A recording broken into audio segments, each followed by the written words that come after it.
And we are live. How's everybody doing tonight? Let's not waste any time. Let's bring up my guest. Here's Yay! Joe. Yay! Nobody important. Yay. Oh, stop it. How's Joe tonight? Oh, just trying to get things done.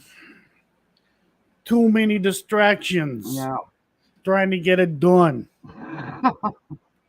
Trying to get it done. Trying to get it Yeah. done. We've got Dawn Marie in the chat. Hey Dawn, we've got Punksy. Hey, I'll be watching on my TV. I can't see my phone anymore. Okay. So yeah, this is just gonna be Hello, like Dawn. a laid back show, kind of like my Sunday open forum, nothing too serious. Joe can talk about whatever he wants to talk about or doesn't want to talk about. So what do you want to talk about tonight, Joe?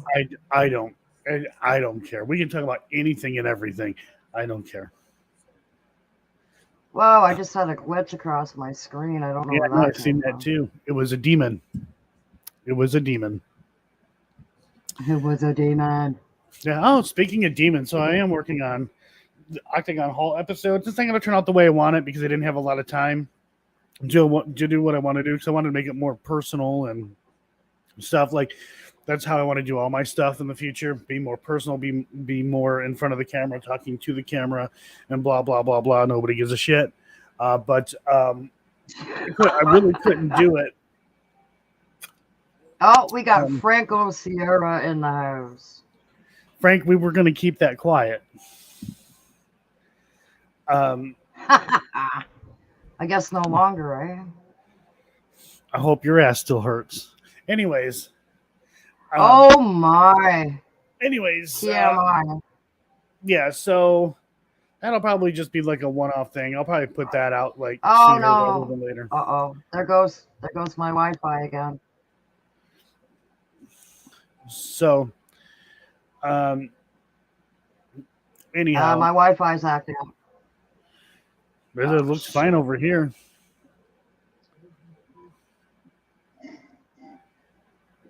Oh, you just kind of really like froze up there for a minute. Oh, yeah, definitely not me. You just did it again. I got a good connection here.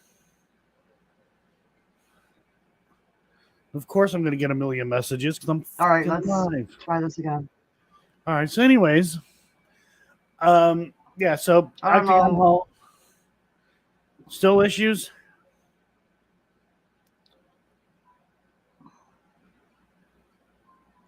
Yeah, you're kind of fading in and out here. Hang on a second. I really don't want to move this too much because it might fall over. It looks fine. Oh, I don't know. That was pretty messed up. All right. Continue on. All right. So, yeah, Octagon Hall it's not going to turn out the way I was hoping because, like I was saying earlier, want to be more in front of the camera and blah, blah, blah, blah. Nobody gives a shit.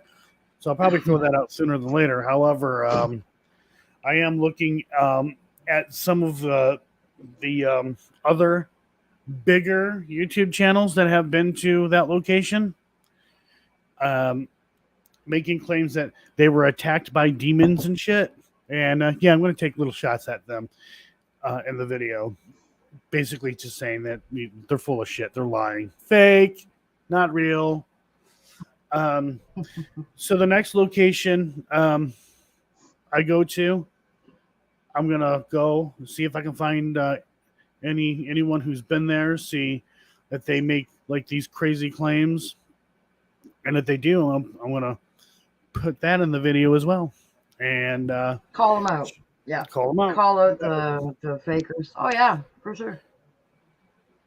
And what I might do too is I may record their just little pieces of their investigations or their thumbnail with their title and show it to the location owner or whoever's doing the tour and filming them reacting to what they're seeing. Well, that's bad for locations with crap like that. And get their take on it. Mm-hmm. So Yeah. So, yeah, I'll be doing that. So, damn. Oh, Anyways, don't do that, please. Don't do that. yeah. So the next location, I really need to. There's a lot more I need to do, and I should have done this, but I totally forgot to mic Dawn and I up when we were at Octagon Hall. So that's another thing I got to do. Ugh. It's not easy. Well, I really enjoyed watching your live stream when you guys were there. It was pretty interesting, and that is a gorgeous place. Oh, it is a Just beautiful beautiful place. inside. I Very, definitely, very beautiful inside. yeah, I definitely do want to go back. That I do want to do. That will be. I'm looking forward to that because there was a couple of things that we didn't get a chance to really hit on. I didn't go into the attic. I wanted to, but I didn't. I was coming to the point where I was just getting too tired, and plus going up there is a bit sketchy. Got to climb a ladder. So the next time I go, I will definitely do that, and I'll focus more on some other things.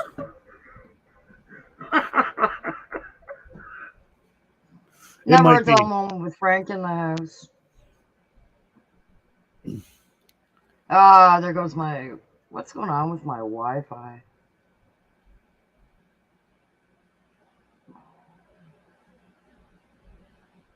No, they don't. That's not true. There's not many locations. No. Every location will take anybody unless they're blacklisted. Now, they may not let you film there or go live because you don't have a certain amount of subscribers or whatever. But other than that, every location I have been to, every location that I'll be going to, they'll let me do it. Now, some locations, and I think it's bullshit, makes you pay extra to go live or to film. That's bullshit because they act like we make a ton of money. Yeah, some of the other guys make a lot of money, but I don't. Well, they're fakers. The fakers make lots of money. No names mentioned, right? Right. Yeah. So I've seen some. I've also seen some craziness going on with Rolling Hills. A lot of people are come out and saying a lot of things about Rolling Hills. Mainly the owner.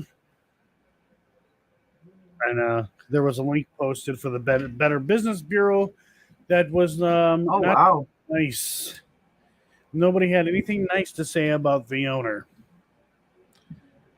Wow, that's not good. And that's the place I want to go to. So it kind of started out with somebody posting that. I think they wanted to film there, a documentary or something like that. And they told this person, no, we only work with well-established investigators, those who have like TV shows and stuff like that. And I'll be honest, my opinion, not Arden's opinion, my opinion. So if anybody from Rolling Hills sees this, that's on me. That's shitty. Everyone has to start somewhere. Yeah. Denying the opportunity for somebody to do something that they want to do and that they're passionate about, that's a pretty shitty move. Mm-hmm. So, yeah, it's not fair. And then, of course, you got people talking about what's going on at the Conjuring House. You can apparently go camping there on the grounds for anywhere between $300 and $400 a night. And I'm like, hell no.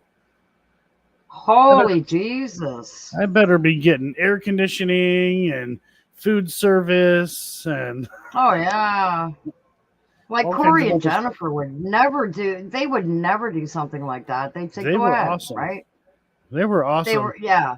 Hey, Cassie. Weeping Willow Yeah, Paranormal. see? If y'all ain't subscribed to Weeping Willow Paranormal, you should.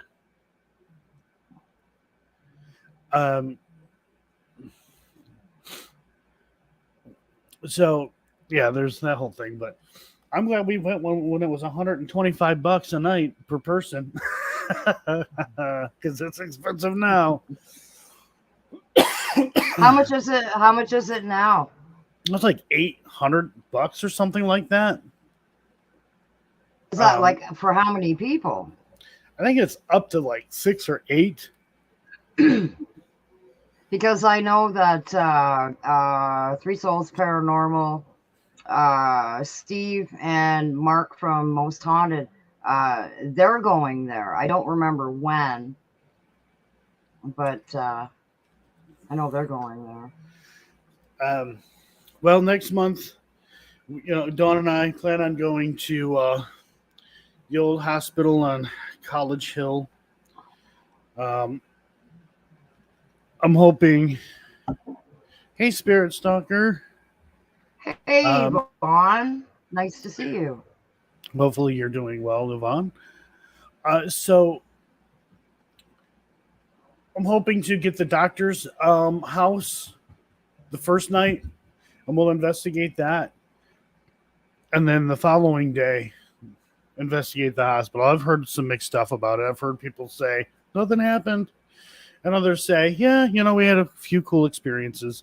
But then again, I'm going, so nothing's going to happen, because I should just call my channel Nothing Ever Happens Paranormal. That's what I should probably call it. You shouldn't. I have been lucky, though. I have captured some cool stuff, and one of the things that I had captured actually got me a spot on TV for like 18 seconds. Yeah, I remember that conversation. It's not not cool what they did. No, not at all. So yeah, there's a few other locations I got to figure out what I'm going to do in July. You need to figure out where I'm going to go in July. Do you want to go? Is there any place that you have been that you would definitely go back to? If you had to pick just one. Well, I mean, I do plan on going back to the Monroe House again for a week with Mike Kitty. Right on. And do some stuff there. Really doesn't have anything to do with the documentary. It's another project, guys. There's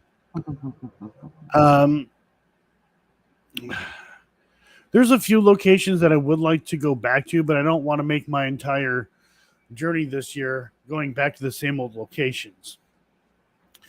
I would love to go back to St. Albans, but that's gotten more expensive. I do want to go back to Octagon Hall. I do want to go back to Scott County Jail.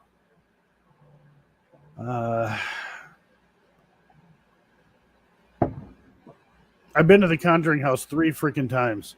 I'm good for now. I can wait a while. Yeah. I would love to go back. Is there any place that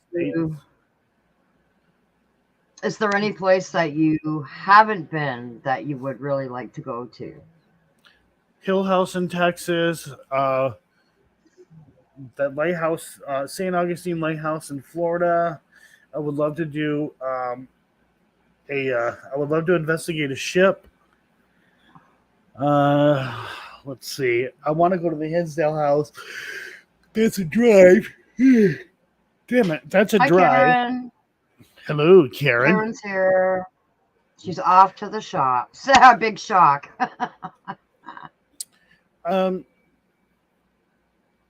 Let's see. I would love to go to the Hinsdale House, Wildwoods, but my car's got a lot of miles on it now, and a tad bit nervous driving out that far. I do want to go to Old Harriman Hospital. That's fairly new. I know Miranda and Chris, they have a new location or locations that I would love to go check out.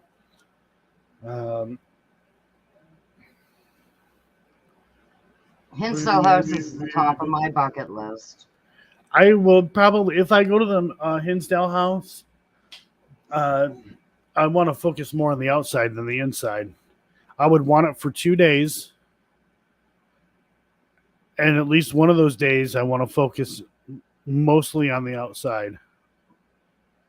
Yeah, I personally think that there's more activity outside than inside. From all the live streams that I've watched, Frank. you hear a lot of like the drumming and the chanting. What's Frank saying now? What am I missing? He's referring to the show I was in for like 18 seconds. He's like, the hottest 18 seconds I ever laid my eyes on.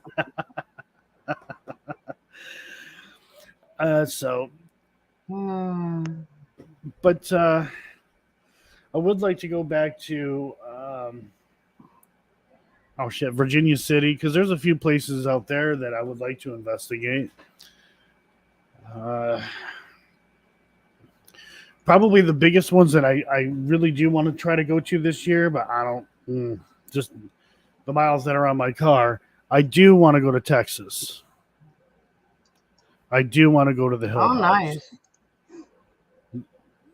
That will be an interesting one. Because supposedly apparently that place is pretty haunted. Supposedly there's a demon in the house, and I'm like, okay, let's do this. That word gets thrown around way, way, way too much. Yeah, no, that's why I have my Octagon Hall video.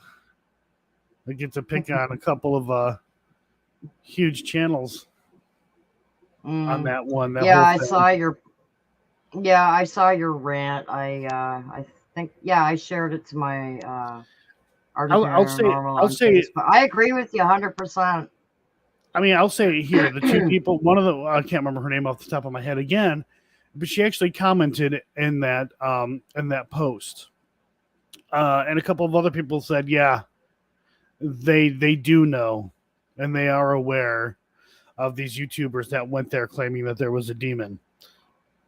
And if I'm not mistaken, I don't know who it is specifically, but within one of those YouTube channels are not allowed to go back. Oh, you can say. I'm not sure which. I don't care. I don't know which one specifically. They're not allowed back. But yeah, I would say it's probably Twin Paranormal. Yeah, I don't know. Well, no, they said a person. Oh, a person. Oh. A person. So, I went there. I'm out.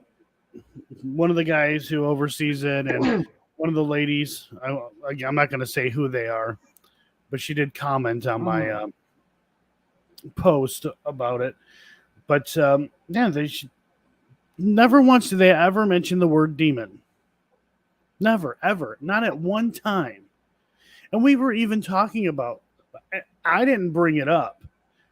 It was one of them who brought it up about the YouTubers coming in there and making these wild ass claims. So yeah, they we were talking about that. And they're like, there ain't no freaking demons here. But it's a beautiful, beautiful place. And I do want to go back and investigate some more. The weather, it rained. It rained on and off, like heavy rain. Oh, at Octagon. Yep. So yeah, I remember. Yeah. Yeah. So, when we went outside to investigate, we had to be pretty quick about it. As far as I know, nothing happened. Still got to review all that stuff. We went out there to investigate. Wanted to make sure that we weren't going to get rained on.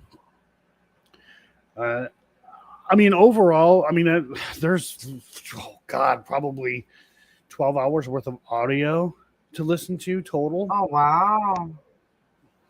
that I got to go through. Did you do a lot of B-roll?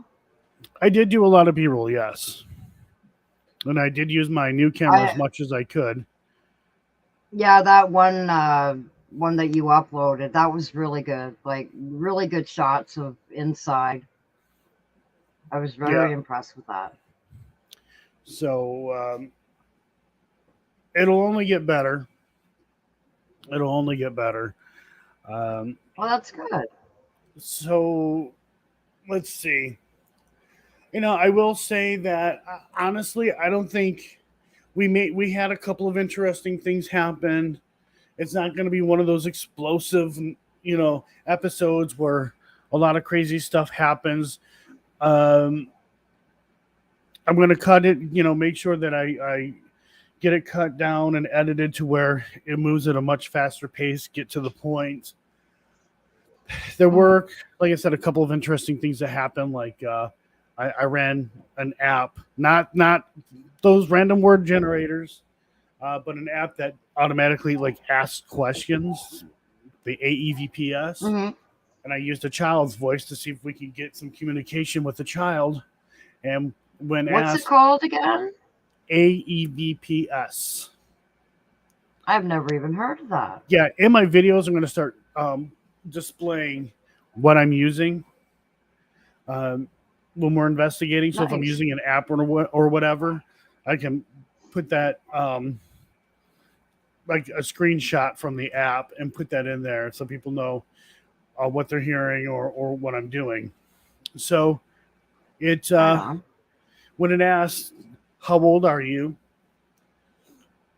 I don't. It could have been a couple seconds or something like that. I don't remember. Dawn, who she can't hear anything. She has her ears covered, and she's actually pushing the headphones in, making sure that she can't hear what's coming through Mm-hmm. the Yeah. app. And she said 8. I remember hearing that or seeing that. Sorry. Right. There were a couple of other things as well, and I did make fun of an app towards the end. It was fun. I enjoyed that. Which app was that? Dawn was running another kind of app like it, and yeah, they were just like all over the place. And the things that were coming through could apply anywhere. Yeah. So, What was the one that you dropped? You had just bought one or something, and it this fell camera, and it fell yeah, apart or something. yeah, the camera, the back on this. I mean, it still works, but I dropped it not even 3 feet on double padded Onto carpet. onto carpet, and it would Yeah. there's carpet on the wood floor, and then there was carpet over the carpet, and it fell, and the back came off of this thing. Did you pay a lot for it? $179, which Well, really that's isn't a enough. lot. Which Well, it's well, enough. compared to the other cameras I have, this is just a cheap little shit. The next cheapest camera would be the GoPro, which this thing's tough, anyways. So, and then for my one of my digital recorders, my 360 recorder that looks like a butt plug, it's broke. I don't know what happened to it, but it's broke. Frank got a hold of it. I blame Frank. It's probably why it smelled I like don't that. even think. Oh, I don't even. Frank, are you still here? If you are, you have to have a comeback for that. So yeah, but I mean that little camera still works.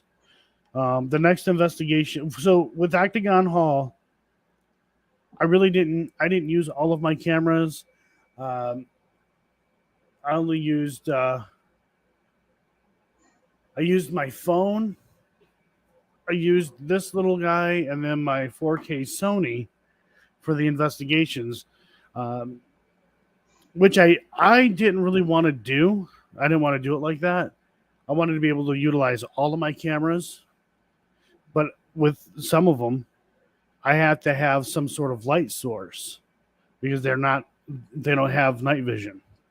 But Dawn said that Oh, I she see. likes to investigate in total darkness and stuff. So I was like, I'll go ahead and do this one in total darkness.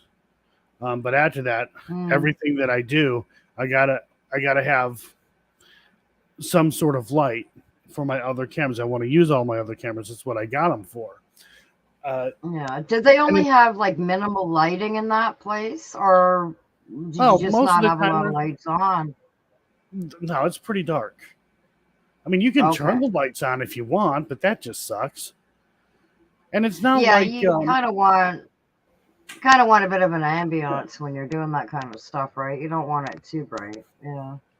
right. And it's not like you're gonna scare ghosts away. I mean, that's what Or you when you demons away. yeah, or demons, Or um, demons.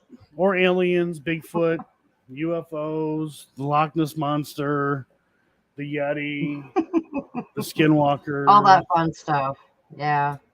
Oh, don't Yeah. even go there with Skinwalker. You know how I feel about that show. So I can't even watch it. The History Channel took their app and closed it to where you have to have um, a subscription to either cable service or other streaming services. Don't you get the History Channel on TV? No, we don't have cable or anything like that. We got rid of that shit. We used to have Oh satellite. yeah, I remember you saying, yeah, your stepdad. You said your stepdad got rid of all that crap a while Yeah, ago, right? yeah, years Yeah, ago. It was expensive. yeah. And all anybody watched, well, my mom anyways, was freaking Fox News. So she watched 24/7. With I mean, she watched some other things here and there, but it was just Fox News on all freaking day. Um, but yeah, the next investigation, I'll have more ambient light because I bought that cinema camera to use not just for B-roll but for investigations because I can do cool stuff with the cinema camera. I can do a lot of really cool stuff. So yeah, I will definitely be utilizing uh, more light. But if you look at the TV shows now, doesn't matter who it is, they're all starting to use It's some sort of everything's light. dark. So I mean, and yeah, Everything looks dark. I'll still be using, those little full spectrum camera and my night vision camera. But I have a GoPro. That's one. Hmm. I had this camera, but something's going on with it. That's two cameras I can use. Then I have my cinema camera. That's three cameras that I can use. Then I have another camera. That's four extra cameras that I could be using on my investigations and get all these different cool angles. It also helps to Yeah. cover my ass because if somebody tries to accuse me of faking anything, I'll be like, hey, that's all covered. Like, Oh yeah, you'd have every angle covered. Yeah, for right. sure. Hmm. And it helps keep the flow of the episodes. Like, for anybody who wants to start a channel doing paranormal, get as many cameras as you possibly can, get them all lined up when you go to edit it, and just switch back and forth to different cameras. Yep. So Keep that it way you moving, got keep it your ass going. covered. Right. Yeah, you got your You have ass your ass, covered. you have Yeah. your ass covered, and what you're showing will move a lot quicker. So Hmm. yeah, it's a necessary thing. It has to be done.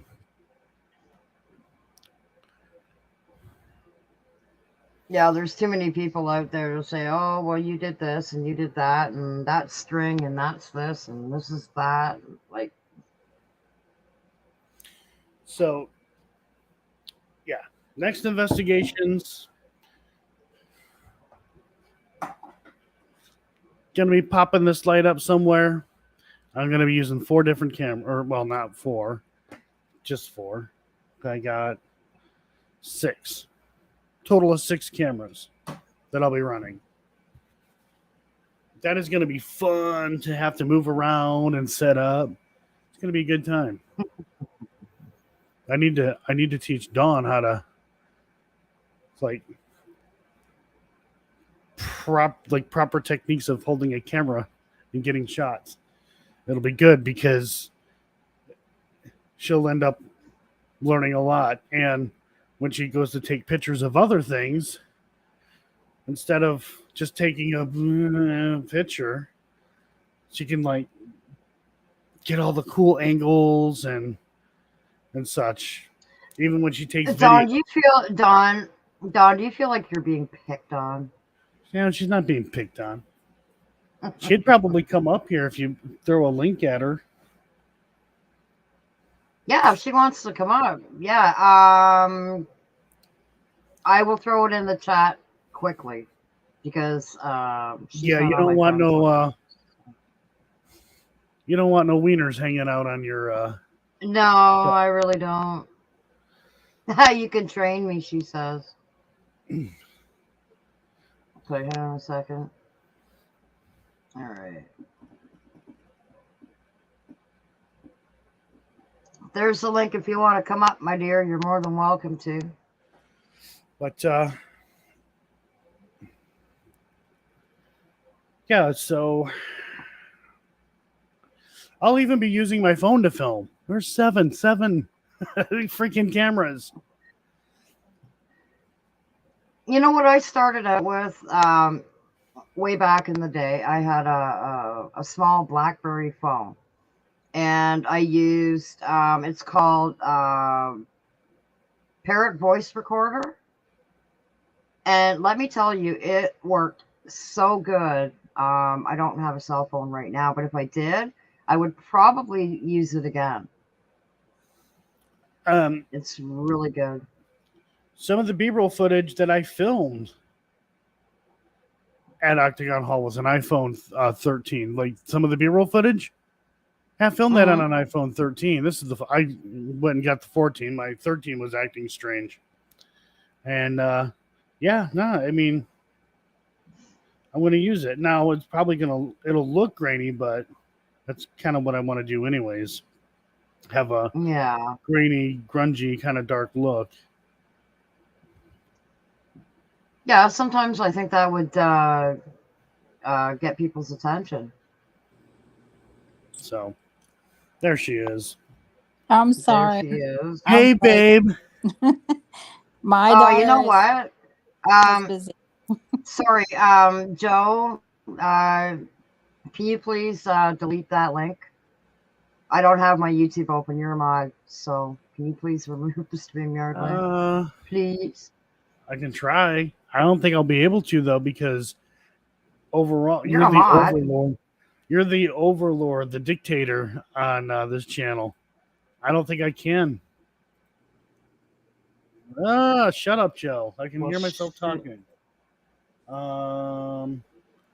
Nope, Arden, I cannot delete that. I can block you, but I can't delete you. I can report you. Oh, don't be doing that. Well, don't do that either. You know what? Hang on. I'm going to have to go over and do it. Because I really don't want that. Well, the thing is, like, I mean, they would be backstage anyway, right? So. Yeah, that's true. Okay, hang on a second here. I'm going to. Ugh.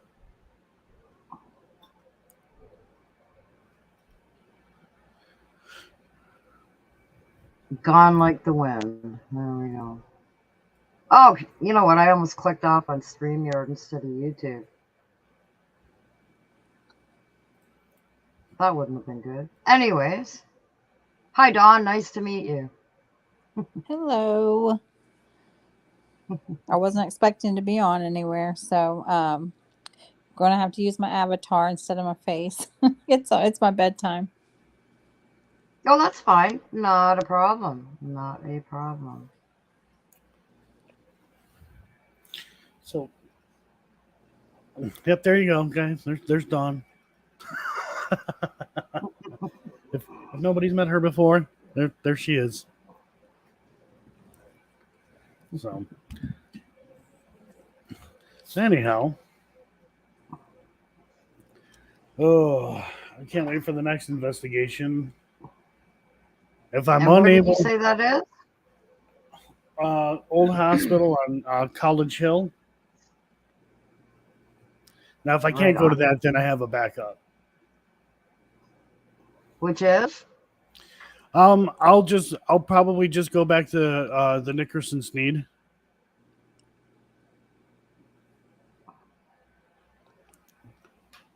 Even though it's not like super active and it's a tiny location. But I'll go back there and see what happens. If nothing really happens there again, I won't go back. I can't keep going back. I can't keep going back to locations where Nothing's happened. Yeah. What were you gonna say, That's Dawn? a Revolutionary War place, right? Yeah. Well, I don't think battles took place out that way, but as I believe it was a general who lived in the house, and he's buried just down the street from the house. It's a miracle that house is still standing, anyways. Yeah. And they had an EF5 tornado rip through that place. Wow. It came through on the other side of the highway, because where the house is, you got the house. You have like this storage place next to it. Behind it is a hotel or motel. It's a motel, and then you have the highway. So one of the things that I cannot stand about investigating the Nickerson Sneed house, I almost said something very wrong on accident.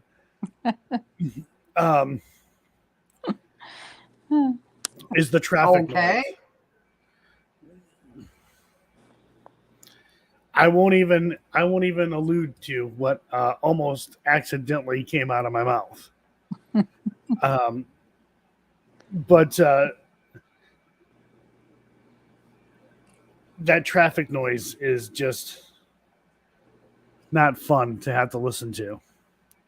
Well, it wasn't fun with Octagon either. If you remember, on that. I was just gonna say that you guys were mentioning that it was loud. What was that? That was a train, wasn't it? Well, that I mean, was really loud. the train wasn't so bad. The train goes through whatever, right? Give it a few minutes, it's gone. But there's a factory down the road from it, and you can just hear it all night. It was so. I mean, I was getting aggravated. You're doing EVP sessions. I'm over here doing EVP sessions, and all I hear is this damn factory. Yeah. And we're like a quarter mile away from that place. Wow. I mean, I could hear it with my ears, but when you listen to it on a digital recorder, it's even louder. Oh, yeah. Road noise on top of that. What's up, Lakeshore Paranormal? Oh, wait, this is not my stream. I'm over here, like, shouting people out. Hey. That's okay. It's all good. You're part of the furniture on my live streams, Joe. It's all good. I like Lakeshore Paranormal. Yeah, one of those. I did watch one of those videos from one of the channels that I was talking about.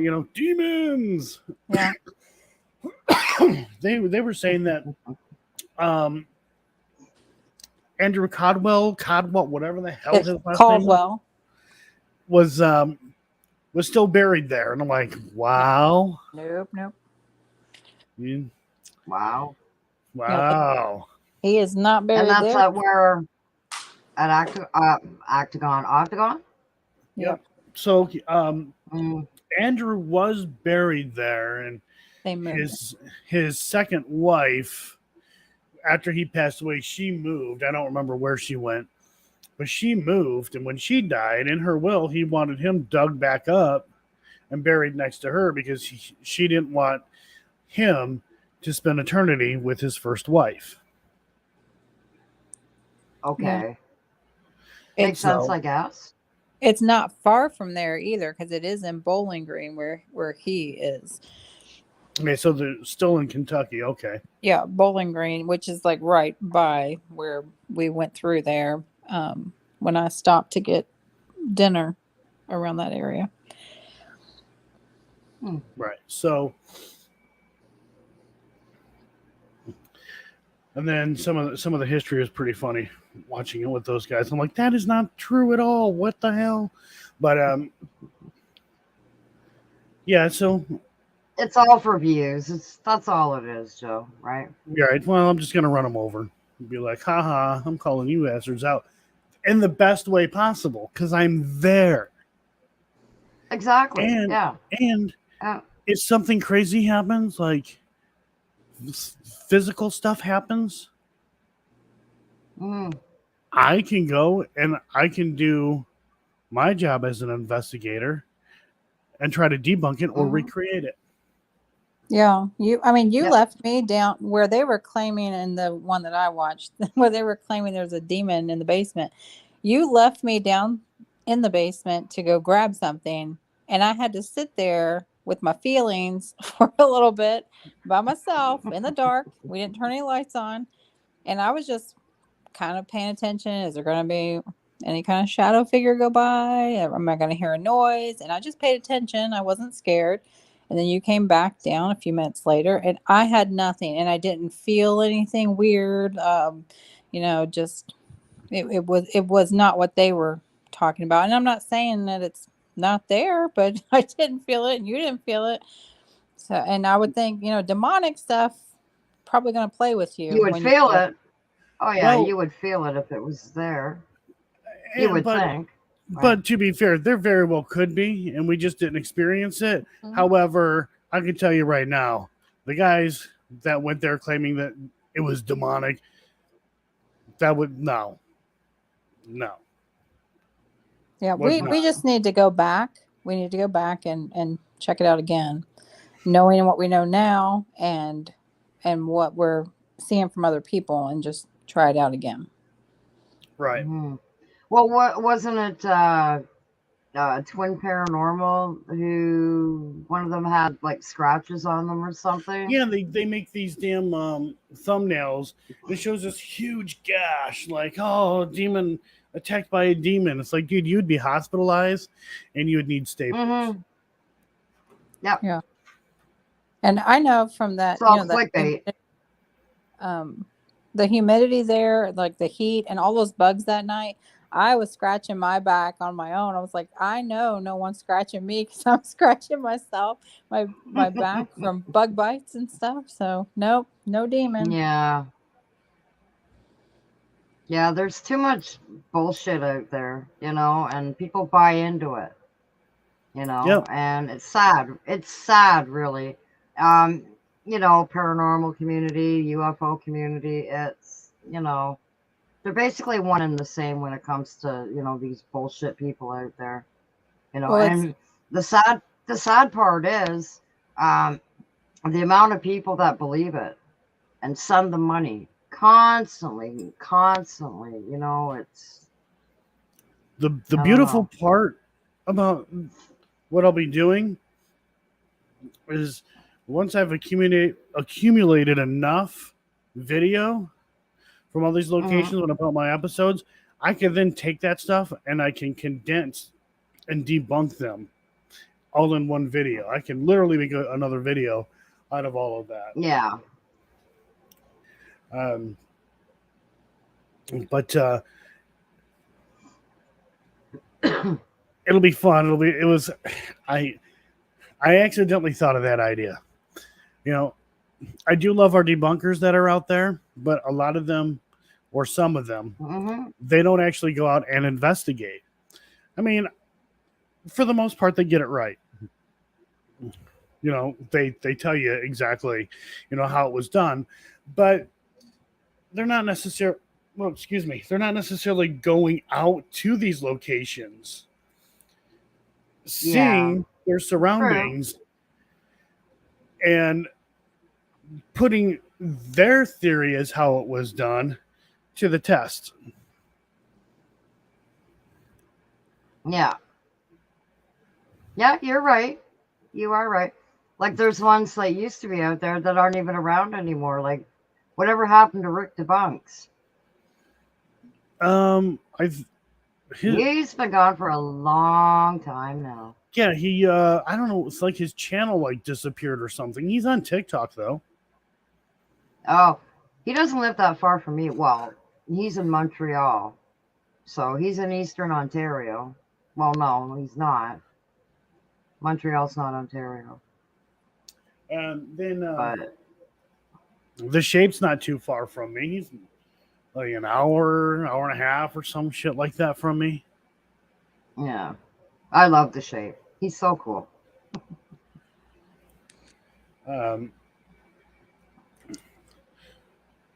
If I do the Nickerson, the Nickerson Joe, Nickerson Sneed. Poor Joe. If I do the Nickerson Sneed House, Hey, Don. I will. Yeah. I will definitely throw an invite out to the Shape. Come on out here, let's investigate. 813 Spirits Paranormal. Yeah, I'll definitely invite him out to investigate. Nice. Nice. I think he'd like that. It's not a huge place. It's somewhat close to him. It's only 45 minutes from me. So, I think it's 2 hours for me, something like that. no, it's more than 2 hours. I'm 4 hours from you. I don't know. When I was planning my trip, when I was supposed to go back in January, I thought could be under 3, but somewhere in that vicinity. You sure? It's 45 minutes west of me or east of me. Well, maybe 3.5. I'd have to look again. It's been since January since I looked. Like I said, it's like 4.5 hours for me to get to you. Yeah, but it takes me through some back roads and stuff, so it didn't look like it was horrible. I remember looking in January. I don't think it's 4 hours. I think it's under that, and 3.5. Unless there's a wormhole. Hey, I drive fast. The left lane is for crime. Wormhole? So, so it said Virginia. And Virginia is literally right down the road from me. Virginia is literally right down the road from me. Yeah. Well, we try to do the other place first. That's like equidistance from each other. Right. In West Virginia. And then I can go visit some of my family out in that area.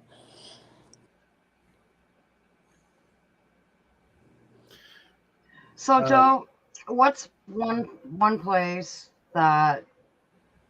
Now I forgot what I was going to say. I'm getting old. Don't mind me.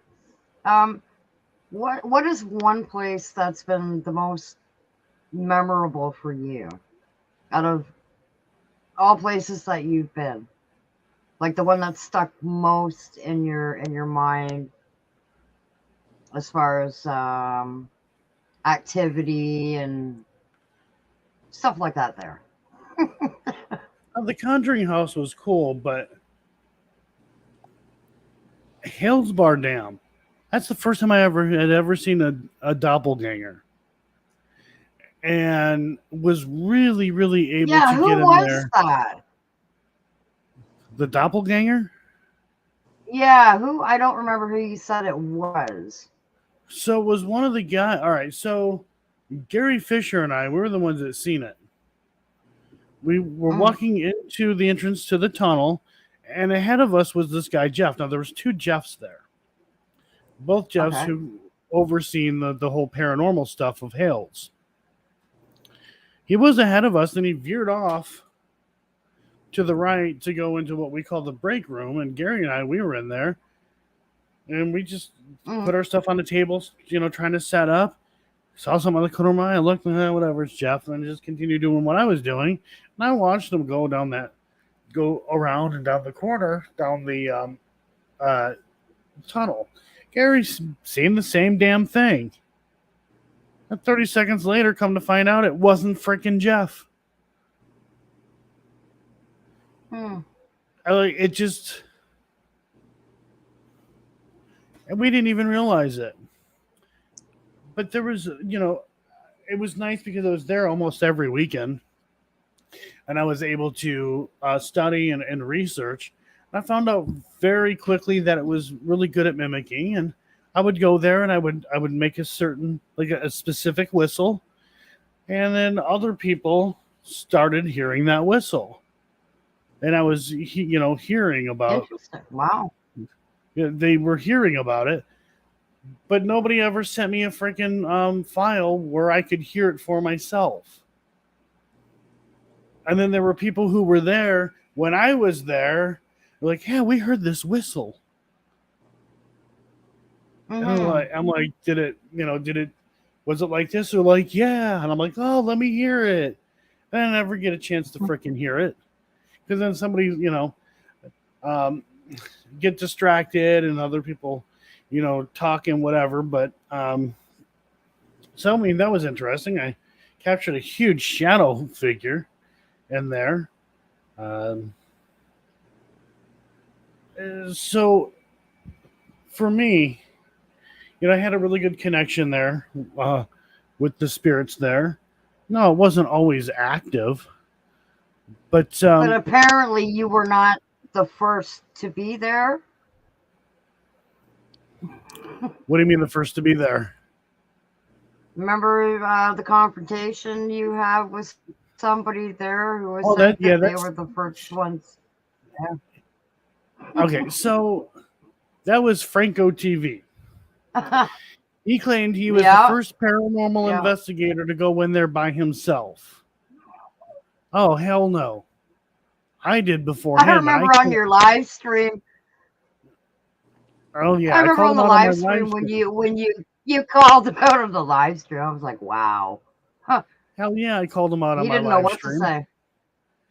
He's like, that's just my thing. Like admitting. He was admitting. It was made up. Yeah, oh yeah, I did. I'll call a motherfucker out. I don't care.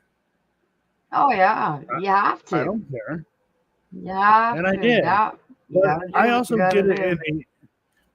did it in a playful manner, and I also did not want to get a picture with the fucking guy. Levy, he's like, "Oh, Franco," and got a picture together, and I'm just like, "Yeah, fuck that guy." I could say something, but I don't really want to. Like fakers with fakers. Yeah. Yeah. But yeah. I was live and I just called his ass out. You did I didn't have a care in the world. As soon as I knew he was there, I'm like, I got you. Everybody in the chat was laughing when you did that. That was great. That was about 3 years ago, wasn't it? 4 years ago, 5 years ago, or something. Oh, you mean I've known you that long? No, I've known you longer than that. I mean, I can check just to be sure, because I have a horrific memory. My memory is terrible. Oh no, no, I wasn't talking bad about Montreal, Dom. No. Yes, she was. She was 100% shitting all over it. It was bad. It was terrible. That's what you do to people like that. Hi. You can't hide the truth. Yeah, you belong at the bottom now. Oh, you belong at the bottom now, pal. Sorry, that's just what work I have to do. Oh, TMI guy. No, I can't wait. No, I wasn't. Like I was saying, I can't wait till Joe sees my doppelganger somewhere, tries to kiss her or touch her, and they'll be like, what's up with that? Threesome. Hello. I can't see the chat, so I Okay, can't how wait. do I hang on, just let me address Dom here. No, nobody was talking bad about Montreal. I was just saying that there was a debunker that lives in Montreal, and his channel was called Rick Debunks. That's all it was. And why is Frank saying, oops, sorry, Sam Arden? Sorry about what? What'd you do? Freaking Joan is... how the hell do I rearrange this?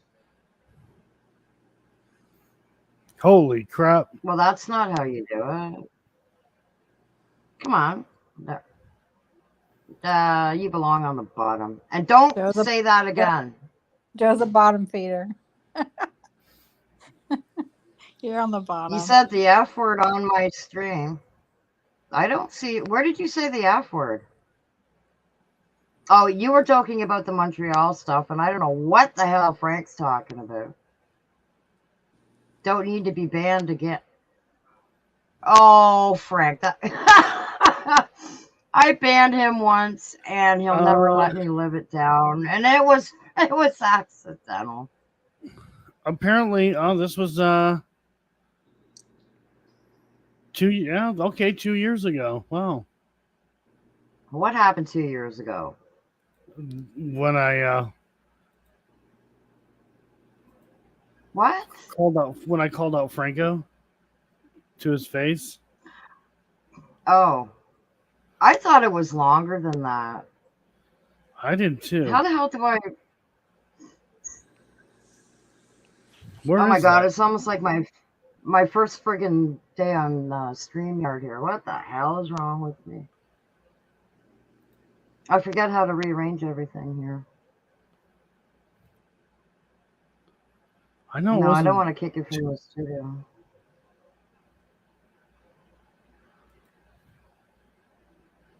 Well, that didn't work. Ah, okay. There we go. I should have left you on the bottom. That's where you belong. No, Frank, I would never ban you again. Get over it!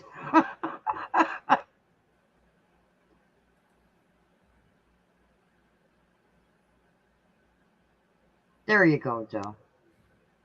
I am trying to find that part. He's not even looking at the bottom there. Nope, I'm not. I'm not even paying attention. That's I typical. found it. I found the part. Typical male. Typical male not paying attention. Yeah, that's what we're good at. That's why I'm single.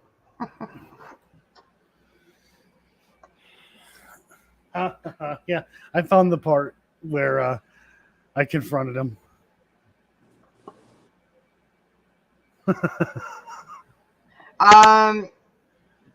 You can try sharing it. I don't know. I've only got one bar, but like obviously everything's Do okay. you really if you want me to try share it? I wasn't gonna share Yeah. it, but if you want me to, I can. Fill your boots. Go ahead. That's okay. I think it was hilarious, to be honest with you. Let me roll it back just a tad bit.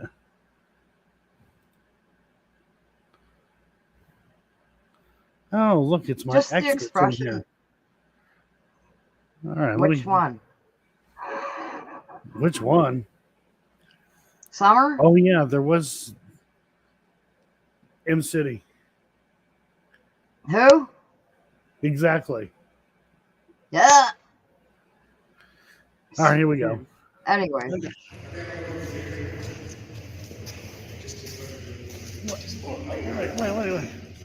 Wait. Who are you? You.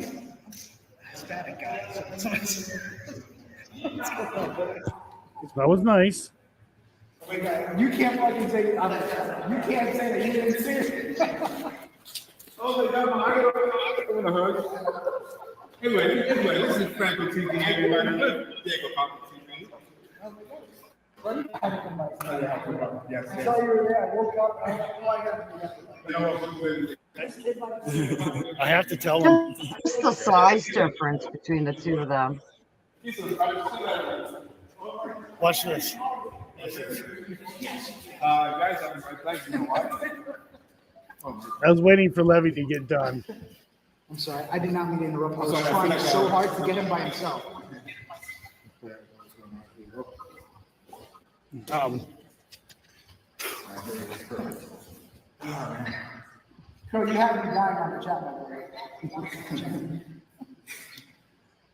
I didn't want to ruin it for Levy. I wanted to wait. But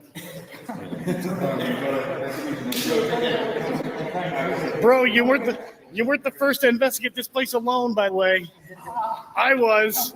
I got proof. I wanted to give you a hard time. But I wanted to be nice about it, though. But I called his ass out.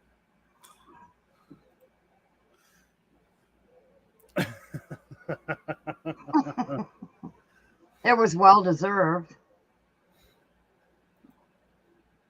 I don't have anything personally against him or anything like that. But I mean, you don't turn around and bullshit about something like that when he knew he wasn't the first one to investigate there, right? You just don't do that. Yeah. So. Right? No, you don't. Well, seeing as it seems to be working okay for sharing stuff, is there anything else that you would like to share with the 4 people that are here? Okay, let me see. All right, I got to shut all this down over here. Okay. What was that now?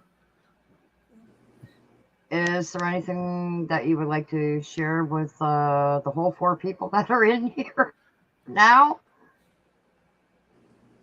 No, not really. I mean, You want to share anything from your Octagon Hall investigation?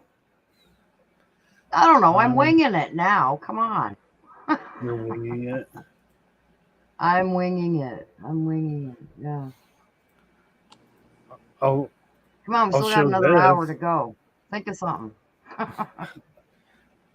hour to go. Oh my God. That's what I'm doing currently. Rendering this. Ah. Yep. You could show a preview of that because I haven't even seen that. Oh, I can't show a preview because it's in render right now. Oh.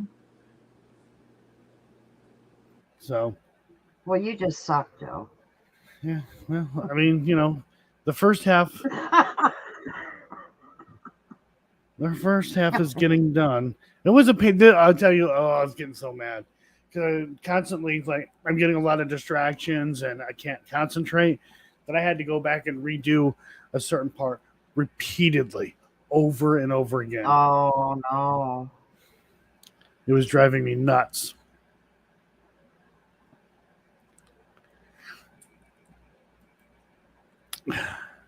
So, Frank, how you're long just does jealous. it take you to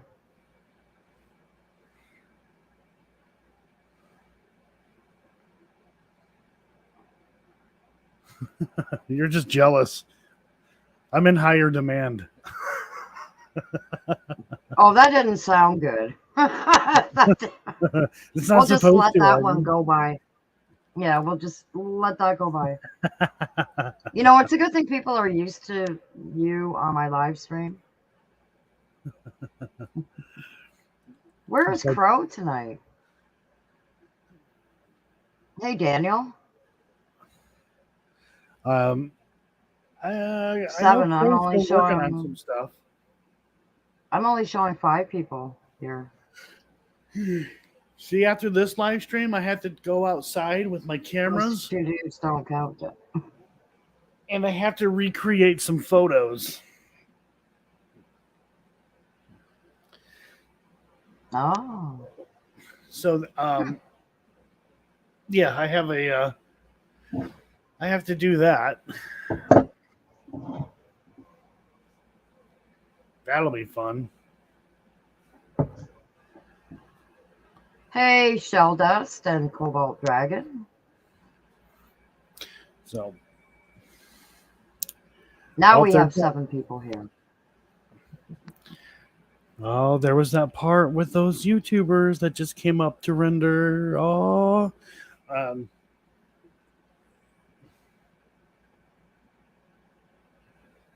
that's not true. No, Daniel was, when I said questioning me, but not in a negative sense. So it was funny.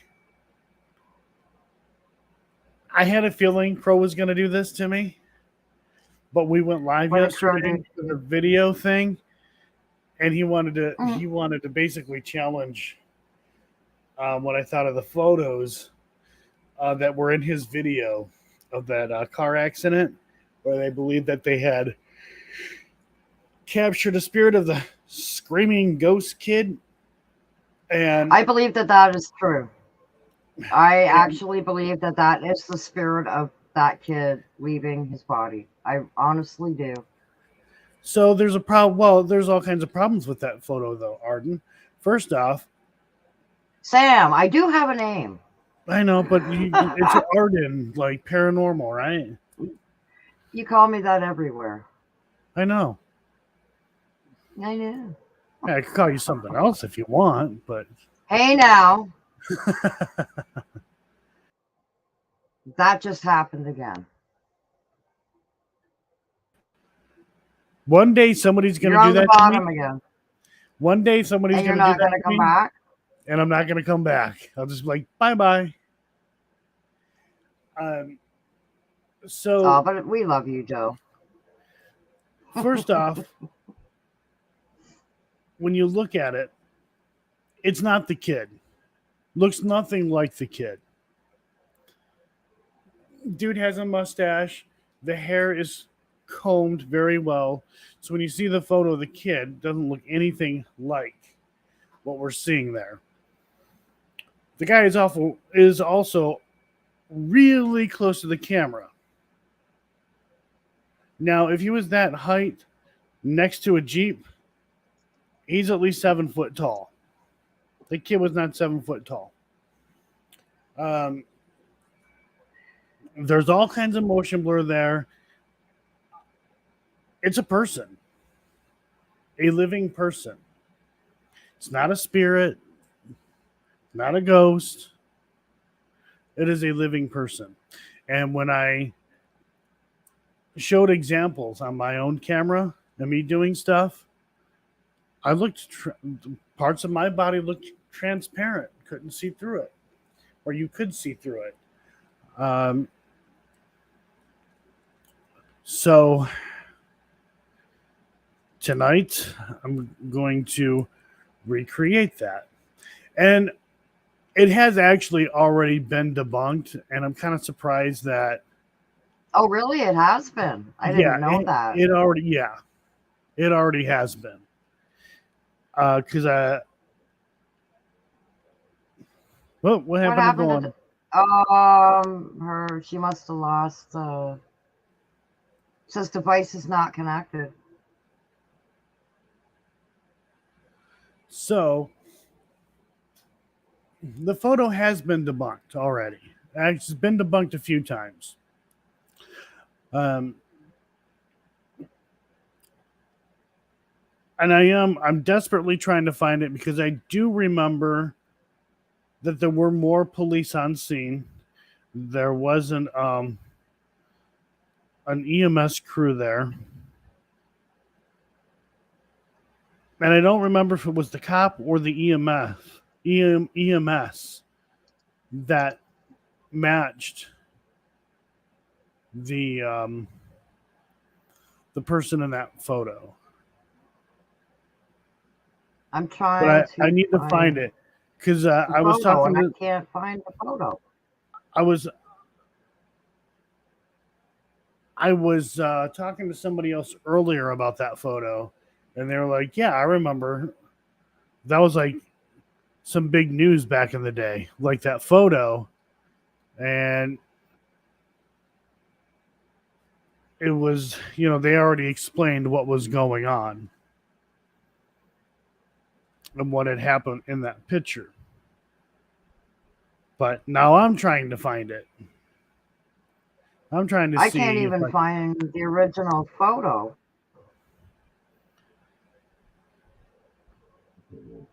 I can't find it. I'm looking on Google and I don't. You would think it would be on there, but I can't find it. Spirit living body after accident. That's what I typed in. I can't find it. And I do remember find seeing it? I do remember seeing a few things about it as well. I just can't remember what they were. Let me see.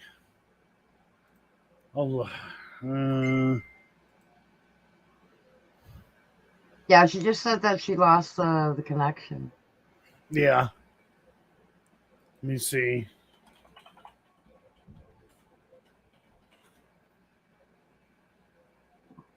Because I cannot find it on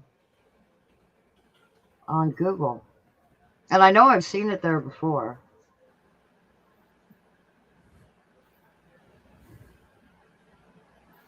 Oh my God. So I went and typed in the thing for the screaming ghost debunked, and all I got was screaming ghost in room 209. Demonic scream captured after summoning ritual ghost. Probably wrong. Oh, I just found it. But it's just the picture. I'm trying to find like the full one. The only one I'm seeing here is like the face itself. So hang on a second here. There's so many freaking pictures and things Oh, on the here we screen. go. Here we go.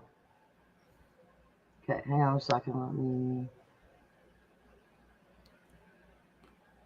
Why can't I fucking find it? What are you looking for? See, this is the issue that I was having when I would try to find that photo and any kind of information on it. I couldn't find the damn thing. Okay, there it is. There.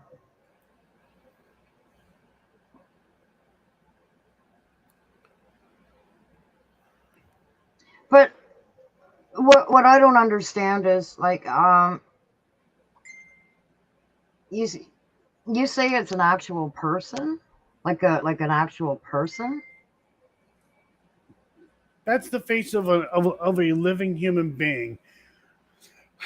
Can you send me that link so I can pop it up on my side and I can show you guys what is going on? Yeah, hang on. Actually, Daniel sent me the link because it's not paranormal. It's not.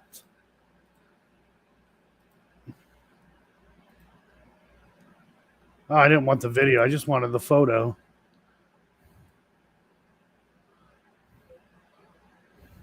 There's like because the photo just sucks ass, or the video just sucks ass.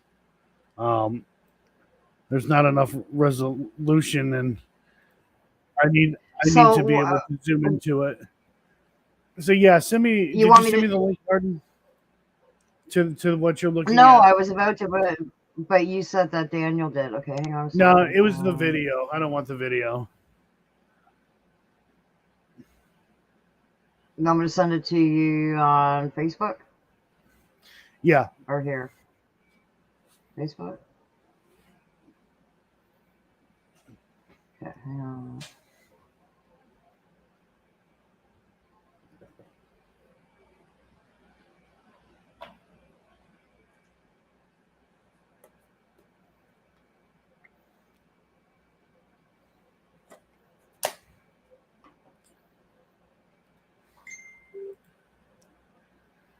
Daniel beat you to it.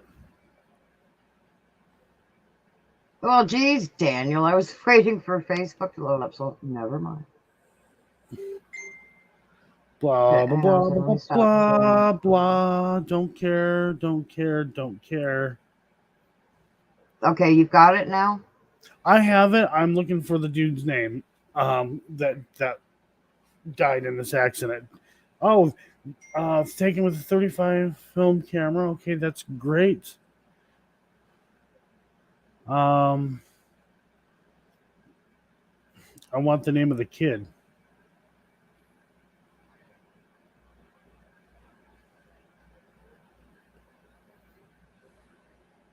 I don't know if the name is in there or not. I didn't look.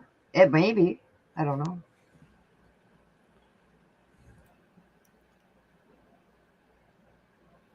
All right, so let me go ahead. I will share this. I cannot. I need to remember the name of the kid so I can. I never knew the name of the kid. Never knew.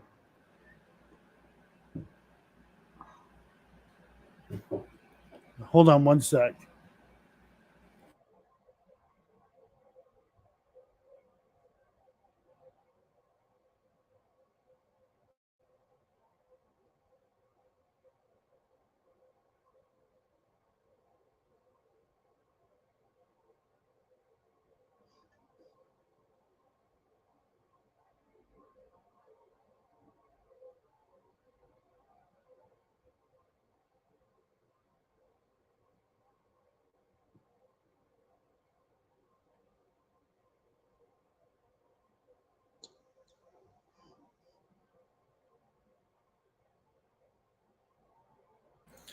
Hang on a sec.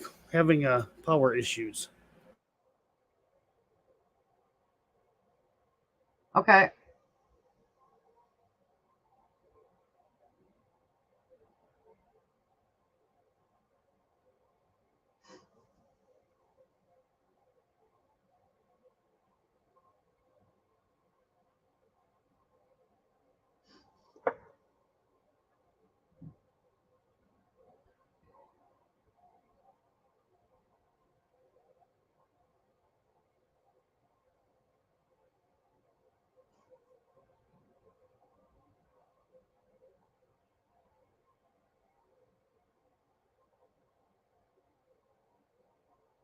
Power issues are not good.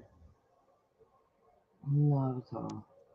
Oh, we've got 8 people in the chat. Hello to anybody that I missed or anybody that has just come in. Frank. There's some Jeopardy playing. Yeah. I don't even think I have any. You know what? I took all my tunes. Yeah. I don't have any. I even got rid of the stupid ones that were on there.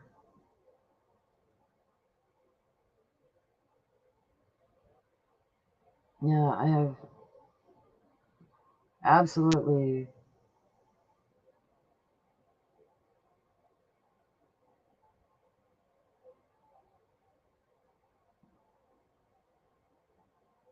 Let me see. Oh, they got stupid, stupid ones.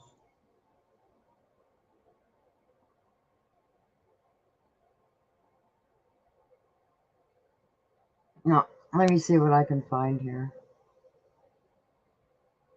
I don't think I have any music on my laptop. I think I took it all off and put them on CD. I think I did.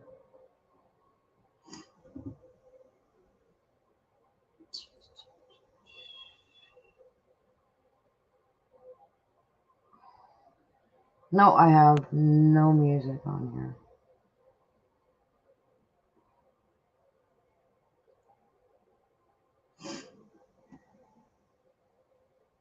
Not a one.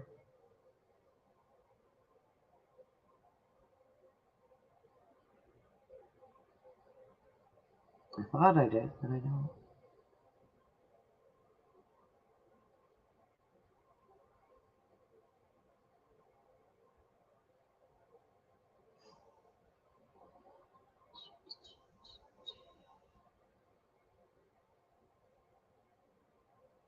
Yeah, all my tunes are on. I don't even know where anything is.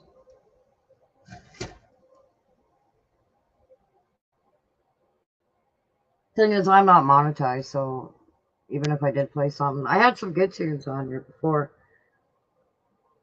But I took them all off. Joe just disappeared.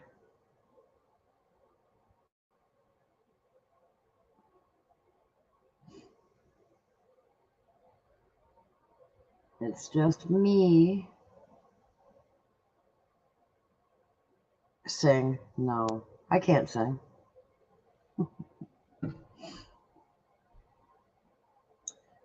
Well, I wonder what happened over at Joe's place.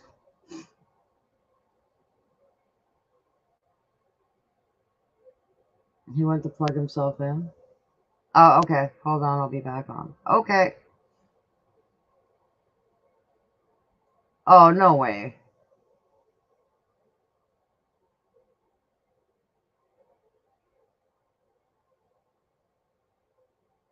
Yeah, I'll hang on a second, Don, and I'll put the link back up there again.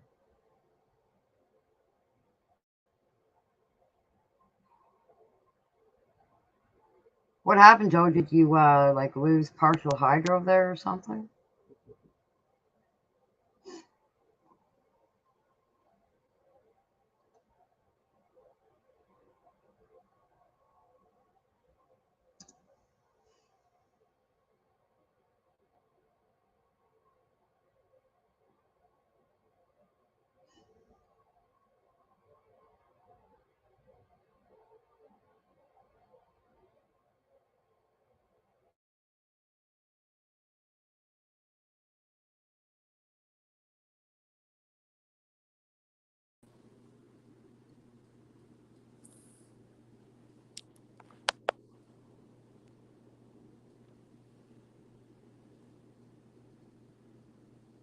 There you go. I'm back. Can you hear me?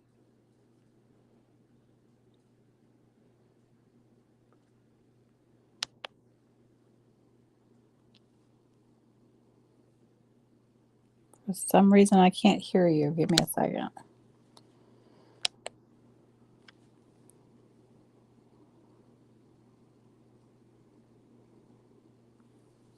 I cannot hear you.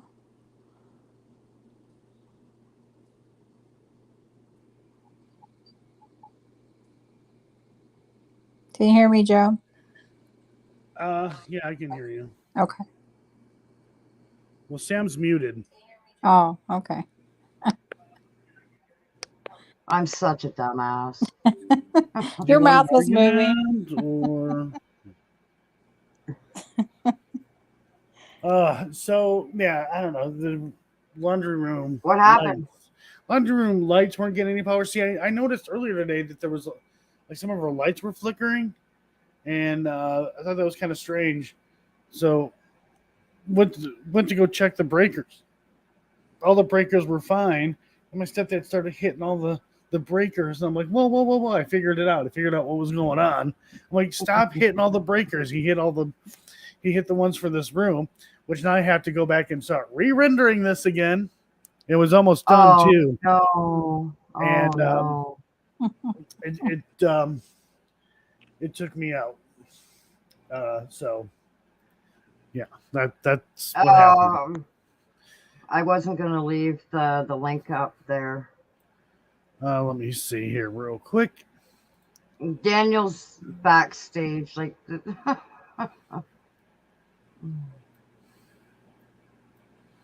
Daniel's a smart cookie. All right, Daniel, I'll let you come up. This is supposed to be a guest. Joe's supposed to be the guest. Hey But there, I folks. will allow you to come up. Hello. His name was John Boulware. You're very privileged to be up on this live stream. You know that, right? You guys put the link. I'm sorry, you put the link up. You hear that shit? Well, no, I put it up for Dawn. Yeah, because this is like the night shift, and Joe is my guest tonight. Don, I love your picture.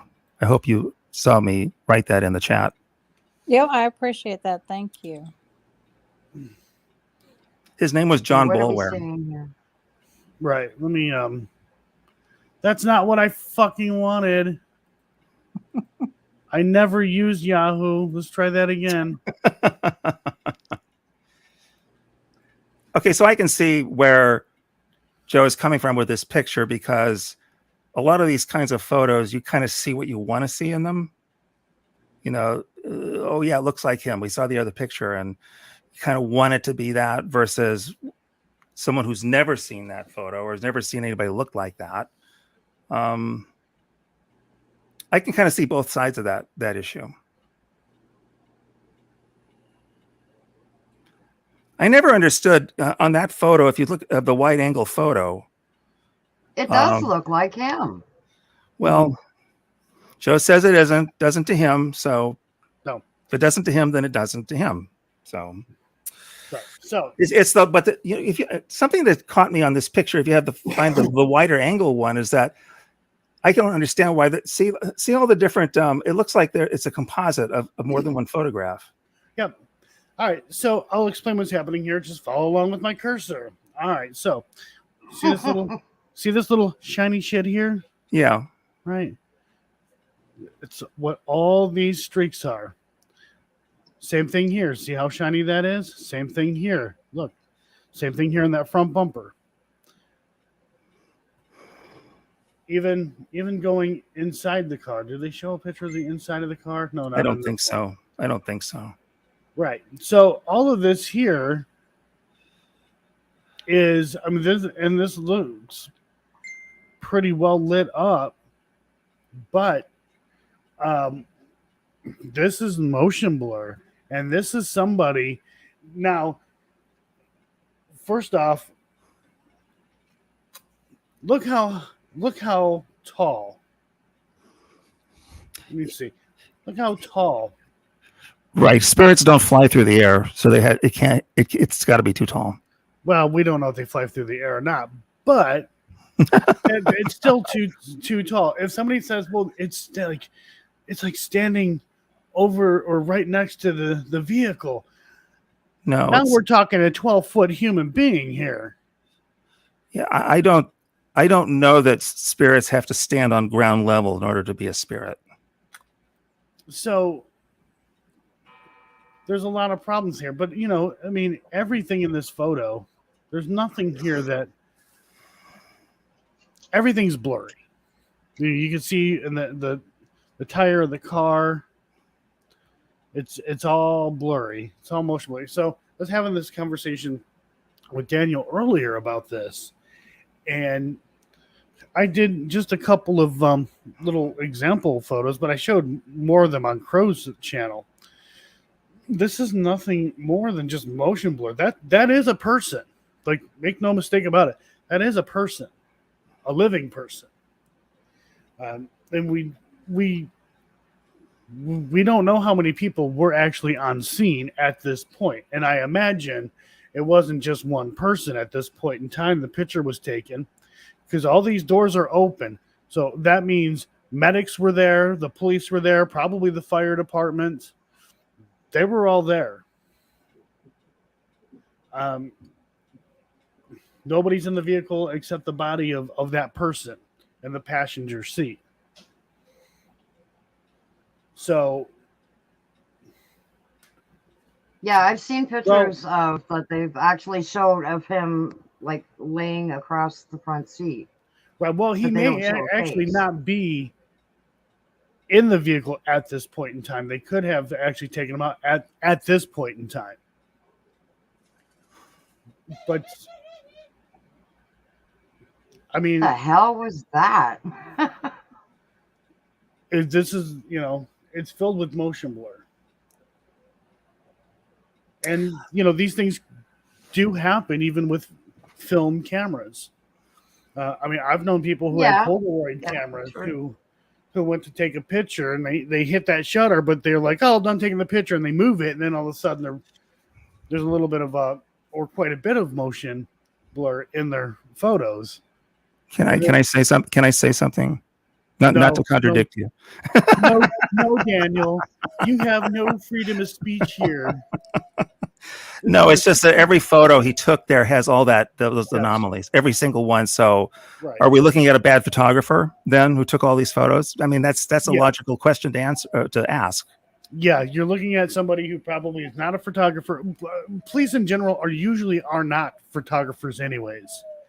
Now, when I got hit by a semi truck, I had a state trooper. He came out and he pulled out his digital camera, a nice DSLR camera, Canon.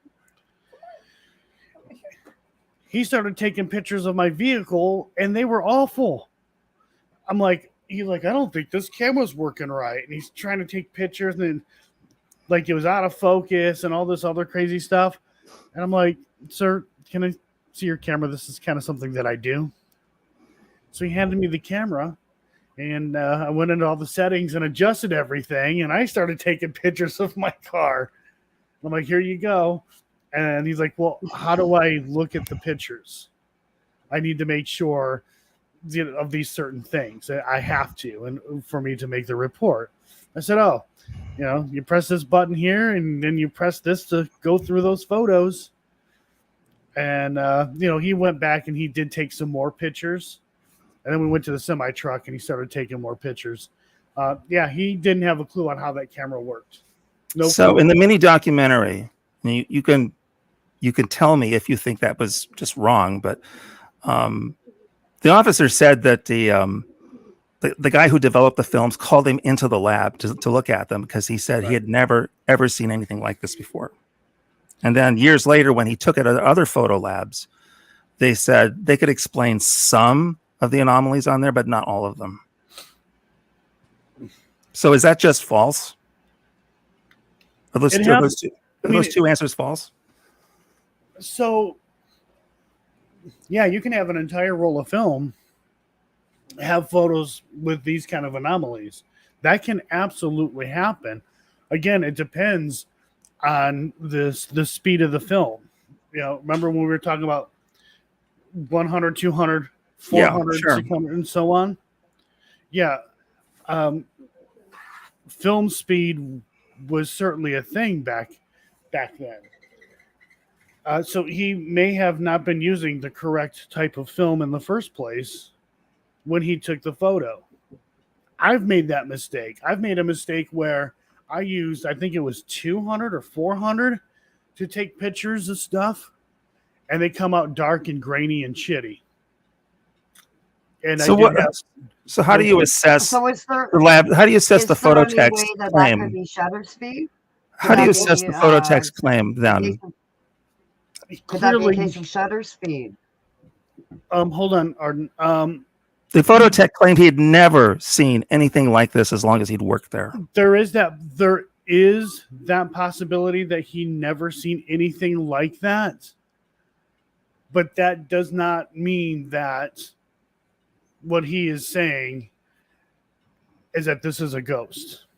Well, he's not saying it's a ghost. He's just saying he's never seen anything like this. Right. That's all. That's all. Right.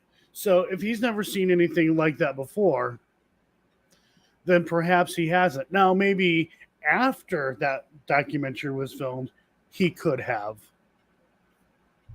But, I mean, I know because it was funny because we were talking about that, and I was actually at that time before we even started talking about that. I had gone through some of our photos, or trying to go through some of our photos, because I know somewhere we have photos that are kind of like this, where it's all weird and shit. You sent me some today. Yeah, and those were just family photos, and those were nothing like extreme, like what we see here. But I can totally recreate something like this. Here's and I'm going to use the Carl Sagan draw the Carl Sagan card here. It's like, okay, all of these things can be reproduced. All of it's possible. Right. The question is, how probable is it likely to happen all at once in this kind of a circumstance? It's an accident. Someone died. It's on one roll of film, and it's never been seen before. And two other independent labs said to him that they could explain a couple of things in those photos, but not all of them. I mean, what are the odds of that happening? You could recreate it, but what are the odds of it actually happening by accident? I would imagine still the odds are really good, considering I'm trying to find the photos, but we have lots of photos like this. Yes, you do, but you have them all in one, all of them in one roll. So You have them in separate pictures. I saw that, but do you have them all like this? So like there are half a dozen or more of these things in these photos. When this was years ago, this is before I moved out here to Tennessee. We lived in Michigan. We went to Gatlinburg, and my mom's taking pictures. And every picture she took that night on that roll of film was bad like this. Okay. The following day, it was fine because she's taking pictures during the day when the film exposure was correct for that situation. I mean, so this is a film exposure. This is a film exposure error. Then is what you're saying. So yeah, it has a lot to do with the speed in which the photo was taken. It was taken too slow. Okay. I have to show you sometime when I graduated with my first master's degree. I did this little like goofy photo where the guy that was with me, I was still in my cap and gown, and I held up my diploma. It was like this little scroll in my hand, and I held it up like a Darth Vader or I mean, it's a Luke Skywalker kind of lightsaber thing. Right. It's this tiny little piece of paper.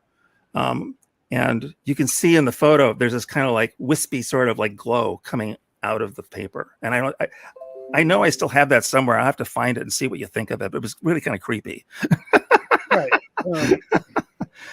But I don't claim that was anything in particular, but it's like, that's kind of weird. It's like, and it happened like that right at that moment. So I don't know.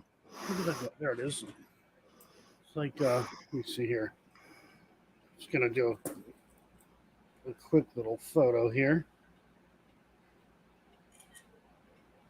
Are we done with this one here? Hold on, let me see here. Trying to do something. Why are you being like this? Who's you? No, I'm talking to my phone. Oh, okay.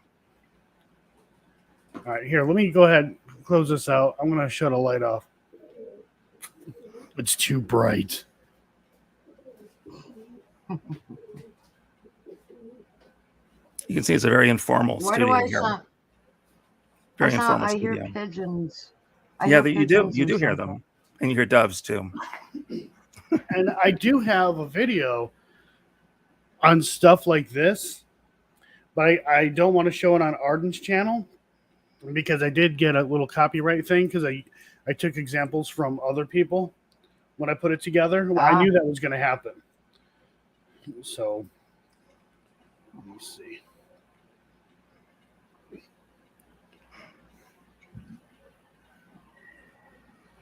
Try it like this. I hate these friggin' headphones. They hurt my ears.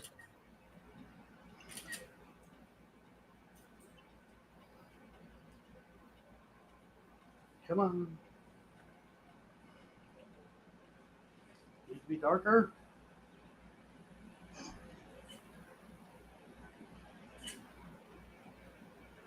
Matt is dealing with crackheads. The joy of being a security guard. I know, I went through that kind of stuff too. All I did was use this little light. I can't. So what is that? What are we looking at? You're looking at well, my feet, but you're looking at this little light here. Slow shutter speed. I even moved my leg like in and out of the photo. It looks like I only have one leg. You can just barely see my leg, but there's the light I was using in the center there. Holy, You did that. You did that deliberately. And I did that deliberately. Yes. Yeah. Yes.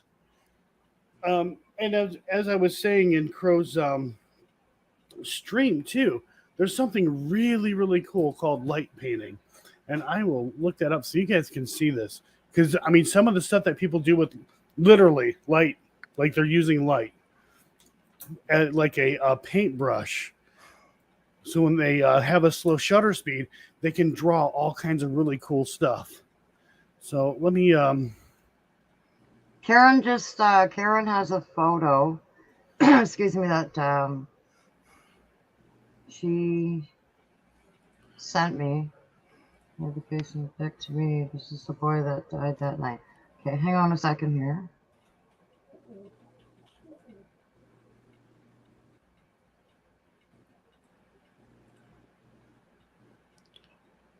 Looks like the face on the All right, so I'm going to go ahead. I'm going to Okay. share my screen again. Oh, okay. Karen, yeah, Karen had a picture of the same picture that we showed of the boy that was in the car. Yeah, there are photos of streaks of different colors of light streaming around him inside the car. No, this is just the. Hang on a second here. Sorry, Joe. Hang on one sec.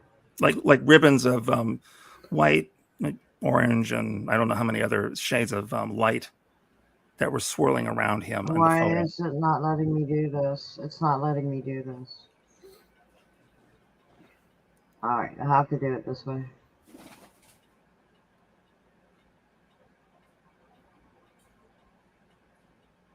Yeah, she was just sharing that photo there. Yeah, I found them. This one. Yeah, I This one. showed it. Yeah. Well, We don't she have a didn't profile. know that. She wasn't. There's no here. profile picture of She him to wasn't see here. how his nose looks profile. Right. So I am Yeah, sharing she my didn't screen know. to show you guys beautiful work done with light painting. With Oh, I'm slow sorry. shutter. And look There you go. at some of this Hi, stuff. Helena. And all they're doing is using different lights, long exposure, different light colors. And people do some amazing things with this type of photography. So it's not in post; it's done actually during the film's being shot. Yes. Okay. Those are some cool pictures, Joe. And I mean, I can literally right now demonstrate that. No, I believe you. With my You don't own have to. camera. I believe you. In fact, I think I've seen photos like this before, but I mean, look, he's using fire to create wings on this lady. you know, And you can't even see that he's there because he's moving quick enough to get out of the way. I mean, it's impressive what people can do. So is this a low shutter that's speed? cool. Are they using a low shutter speed for this? Yes. So I can do up to 30 seconds on mine, but there are cameras that can go much longer than that.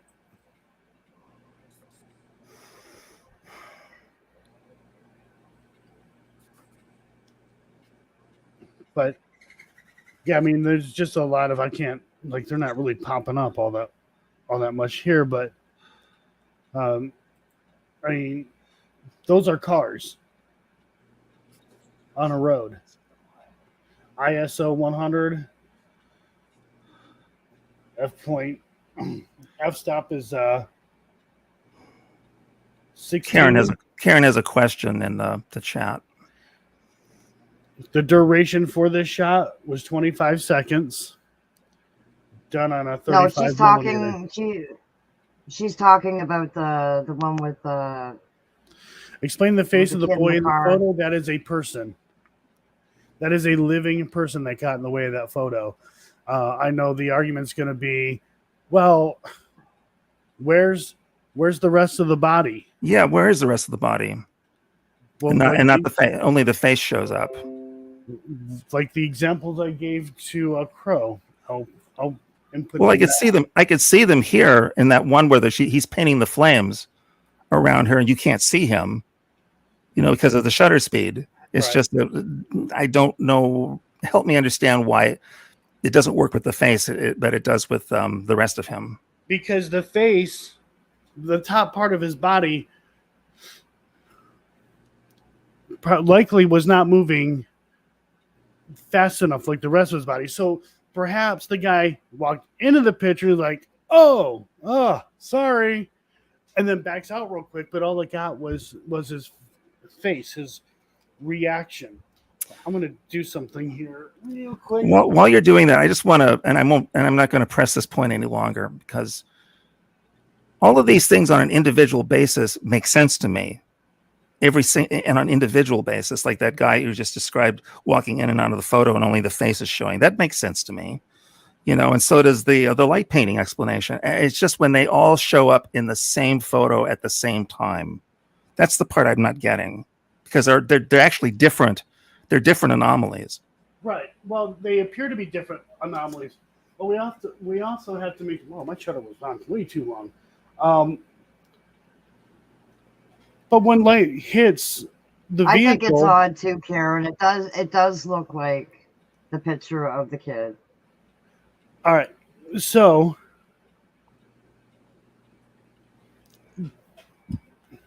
when you look at the front, okay, you got the headlights, you have the flash reflecting off of the paint of the vehicle.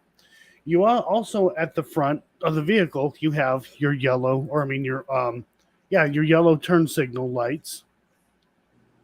And you're getting all those different colors. Hold on one sec.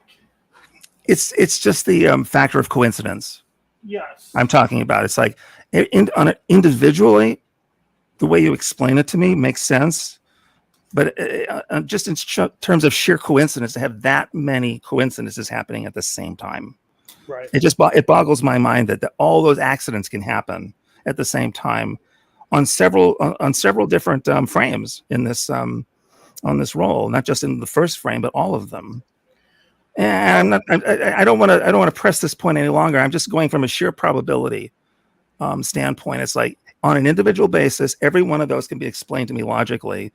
Yeah, but God, there's so many, and this is the part I don't know enough about your profession to know how that's possible that so many can happen all at the same time. I'll be right back. Continue talking. I'll be right back. Because Joe is right on an individual basis. Every one of those things that he's explaining could happen. I just don't know how they could all happen. I know that's what sucks about the paranormal versus the real world versus what we want to see, what we don't want to see. And then when you have a picture like that, let's say someone saw that when that happened, and it brings peace to a family that thinks, maybe he's moving on to another dimension, and you kind of have to take that into consideration. That I've had so many friends that, they see things and they think it's paranormal, and then I'm like, oh, I'm not sure. But, if it brings them peace, I'm not going to be judgmental about it. I'm not going to break it down. Joe is just very scientific about he has broken down so many things that I've shown him that I thought was paranormal and burst my bubble. Like, oh my gosh, I didn't see that before. And then I still tell him, well, we can agree to disagree on some things, because I know I was there and I know what I saw, and that kind of thing. But I mean, I think he just really wants to try to make sure it really is paranormal, because his reputation's on the line. He doesn't want to be one of those people that accepts everything. But I'm also like very human, and I'm like, if it brings someone peace, I'm not gonna be judgmental. If that's what people believe, and he's trying to kind of put that out there. And it stinks because we don't know. It's okay to agree to disagree. Yeah. Everybody has their own opinion on what they see, and what they think, which is fine. I'm not even saying this is paranormal. It's incredible, is what I'm saying, because the odds of something like that happening. Personally, all I at think once. it is. I think it is paranormal. Well, I do too, but I'm not going to claim that to a scientist. My opinion. Yeah, I'm not going to claim that to a scientist, because a scientist could do or say exactly what Joe is saying, actually. Yeah, and I was married to a police officer for almost 12 years, and they had to carry cameras in their cruisers. And of course, they now have, like, you can use your cell phone to take pictures. And my ex was not trained to take pictures, and he would wait for the trained person to come in and take pictures typically if he didn't have to, because they had to have a camera, handy. And this was, just in the past 11, 12 years. And they sometimes would use their phone, and I take selfies, and sometimes I move and the shutter speed's slow. And then I'm like, oh, Sure. well, I'm all blurry now. Share my screen, please. Could have been good. So, I mean, these are pictures I just took. Look, there's a face there, guys. Where's the face? Show me. Right here. Right here. Look, oh my God. Yep, I There's see the it. face, the two eyes, the nose, Yeah, the mouth. I see it. But that I looks don't like have pareidolia. I don't have the size screen you're That's looking at. So pareidolia. I'll Right, believe you. and- I just can't see it from here. And But I look believe here. you. You see that? All that yellow there? It's from my turn signal. And then we have... Yeah, that face looks like pareidolia We have... to me. That's pretty cool. Right. That's pretty And cool. Another one. Same thing. Ooh, your car is haunted. Ooh. Here's another. Look, hey, my car is in focus. There's no motion blur. Look, but see, look. Yeah. Look at that. And that's very familiar or similar to what we were seeing. There it is again. And then just for shits and giggles, I was like, all right, let's see. We got something over here. Oh, look, there's a mouth, there's a nose, there's eyes. Well, it doesn't look as mouthy and nosy as the other one does on the Right. historic one. So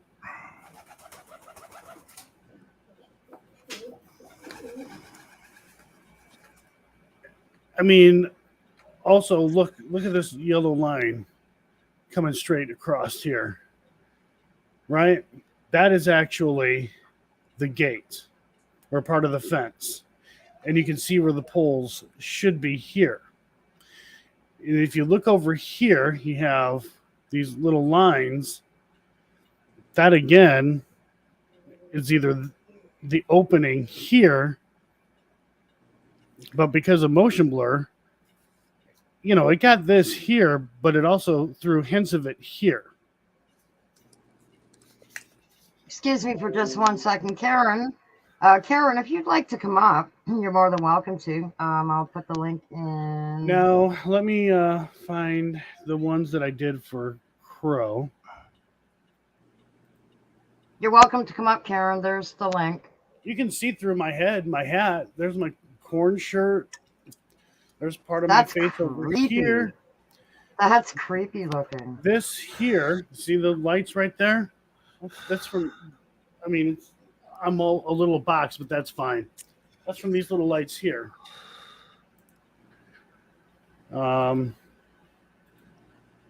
Here's this. There's another good one. That's not a good one. I don't take good pictures. I'm ugly. So overlook it. I don't have anything embarrassing on my camera. Here you go. Here's a good one right here. Look at that. You can see straight through my face. You can see the trophy in the background. You can see the poster. Looks like I have no neck. Looks like my neck is missing. I'm sorry, folks. I've been blacked out, but a stupid virus scan won't leave me alone.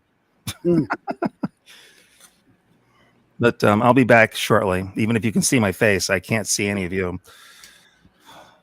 Are you able to see what I'm showing, though? No, I'm trying to get rid of this thing. So I'm really sorry to see. God, go away. But see, Karen, I understand what you're saying. There you are. I understand what you're saying, Karen. That's not the boy. That is somebody else on scene that got in the way of the photo. If that was a boy, that's a 12-foot tall boy.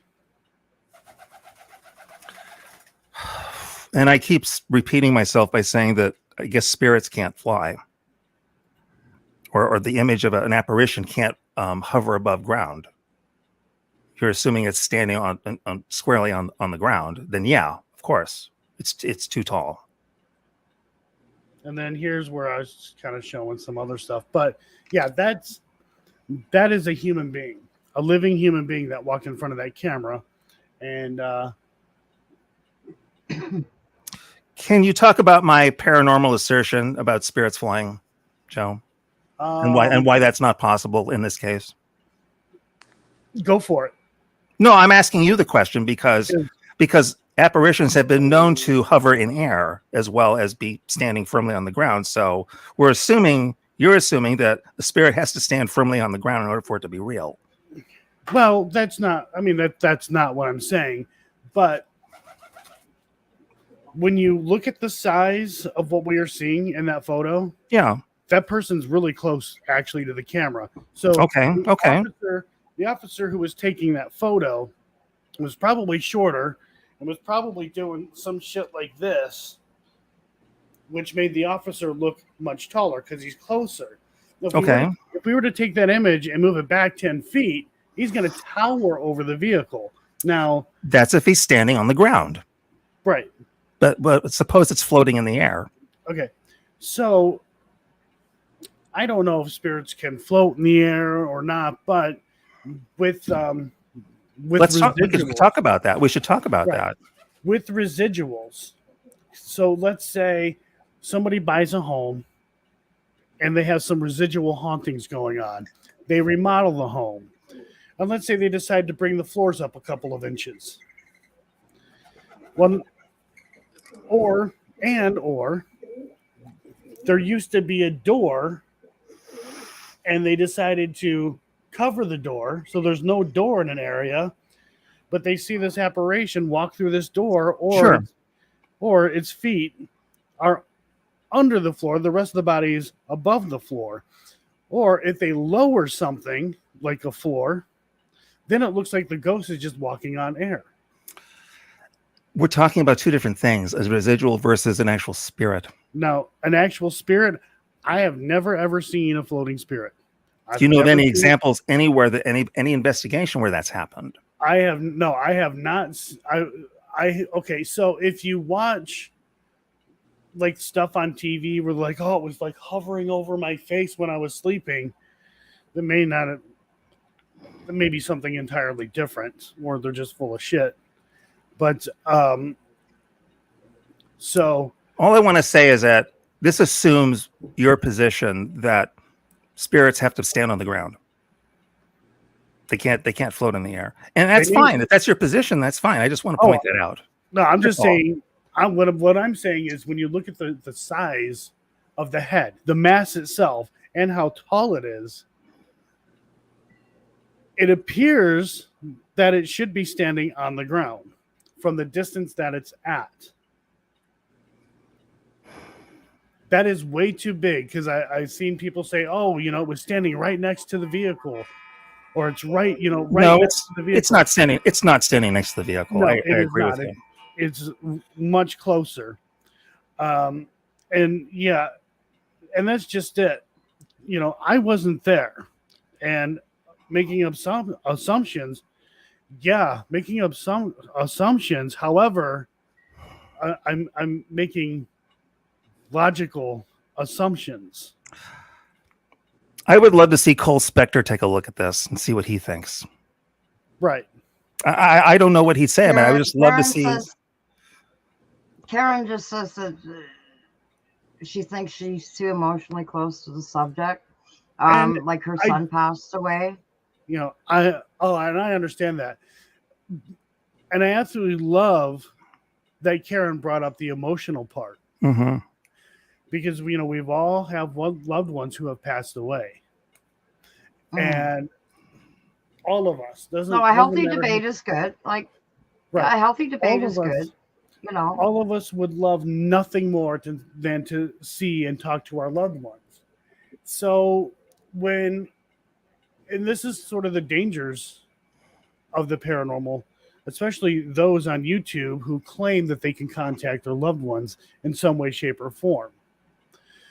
I've seen it hundreds of times where, somebody says, oh, a family member has passed away, and I took this picture and look at this.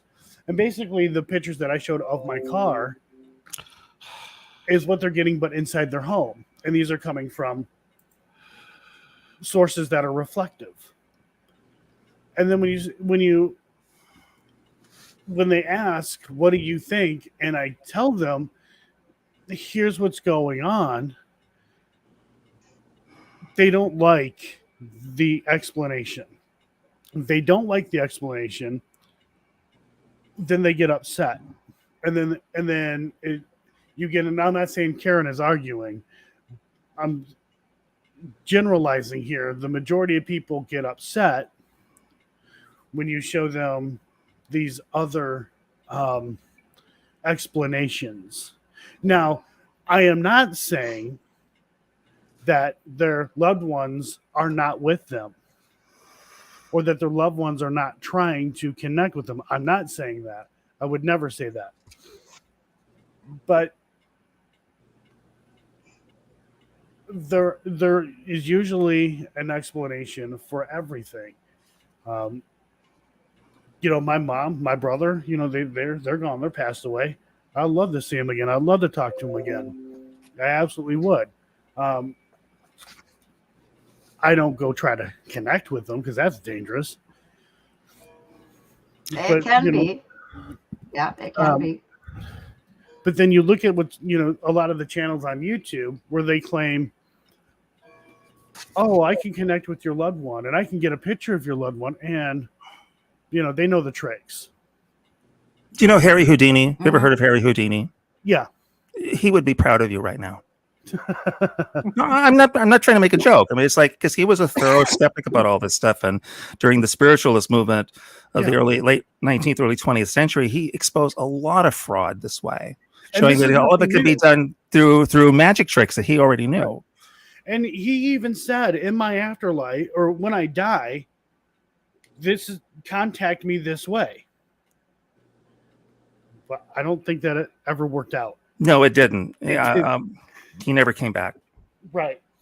But, I always say, when you have a loved one who dies and you believe that they are around you, I take no issue with that. If they find comfort in that, that is beautiful. Beautiful. That was my point earlier, Joe, when you walked away, was, just telling them too that what I believe, if it brings the family comfort that they think someone's in an image or a balloon moved because of that, or they got a phone call on their cell phone and it was weird that they got it at the time and don't know if it's paranormal. And when they ask me, because they know I investigated paranormal, I am so quick to just whatever finds them comfort at the time to not overstep, even though I may say I can debunk it because they're grieving right now. And then maybe later they'll look into it and be like, oh, well, I don't know. But at that time when it's very sensitive, and that's an old clip that we're looking at, but if it's a sensitive time for people, then I just kind of like step away and like, yeah, it might be paranormal, and oh yeah, that might have happened, but I wasn't there and I didn't experience it. And if it brings them comfort, because I know how it feels too to lose someone, then I'm going to be like, okay, just don't think about it. Maybe come back and visit it later, because it's such a sensitive time for that. And here's the thing. If anybody wants to show a picture of what they believe they have captured to be a spirit of somebody, whether it be a loved one or something else, don't. Because there's always going to be that person who's going to have that logical explanation, and it never fails. People get upset. I used to get called the asshole of the paranormal, no joke. And I can see why. And it wasn't like I was trying to be mean or anything like that. But see, it's text. So people can take text however they want. It's like, you could say, hope you're having a good day. And you mean it in such a loving way. And then the person on the other side's like, what's that supposed to mean? Like, wow, what an asshole. So people would constantly post pictures of these dust orbs and these light anomalies, which were nothing more than reflections and such. And I would try to explain to them what is going on. And they would immediately get pissed. Why are you in the paranormal if you don't believe in this stuff anyways? It's not that I don't believe. That I've said for the longest time, Bye, Elena. in order to get to the truth, in order to get to the facts, we need to eliminate all the fairy tale bullshit. We need to eliminate all the false positives. That is something that we as investigators are supposed to do. That is part of our job, to debunk. That is our job.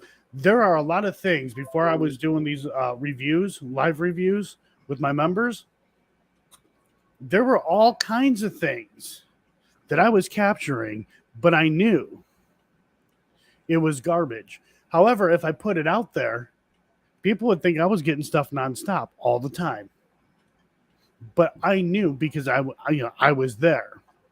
And there are times where I would put something out there and I'd totally forget to explain what had happened or the sound or whatever it is. And then people are like, you missed something. No. That's what this was. No, it wasn't. And they'll argue with me over what I already looked over and presenting.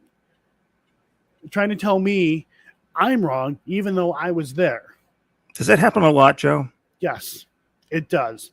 Whenever, every time I run the spirit box and it's in the videos, people say they hear stuff that's not, you can't even understand what's being said. I even did this. This was a couple of years back. For shits and giggles, I ran a pre-recorded spirit box session.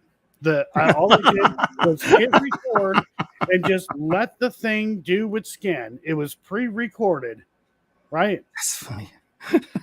Played it off like I was doing it live, right? Now, and I told them after the fact.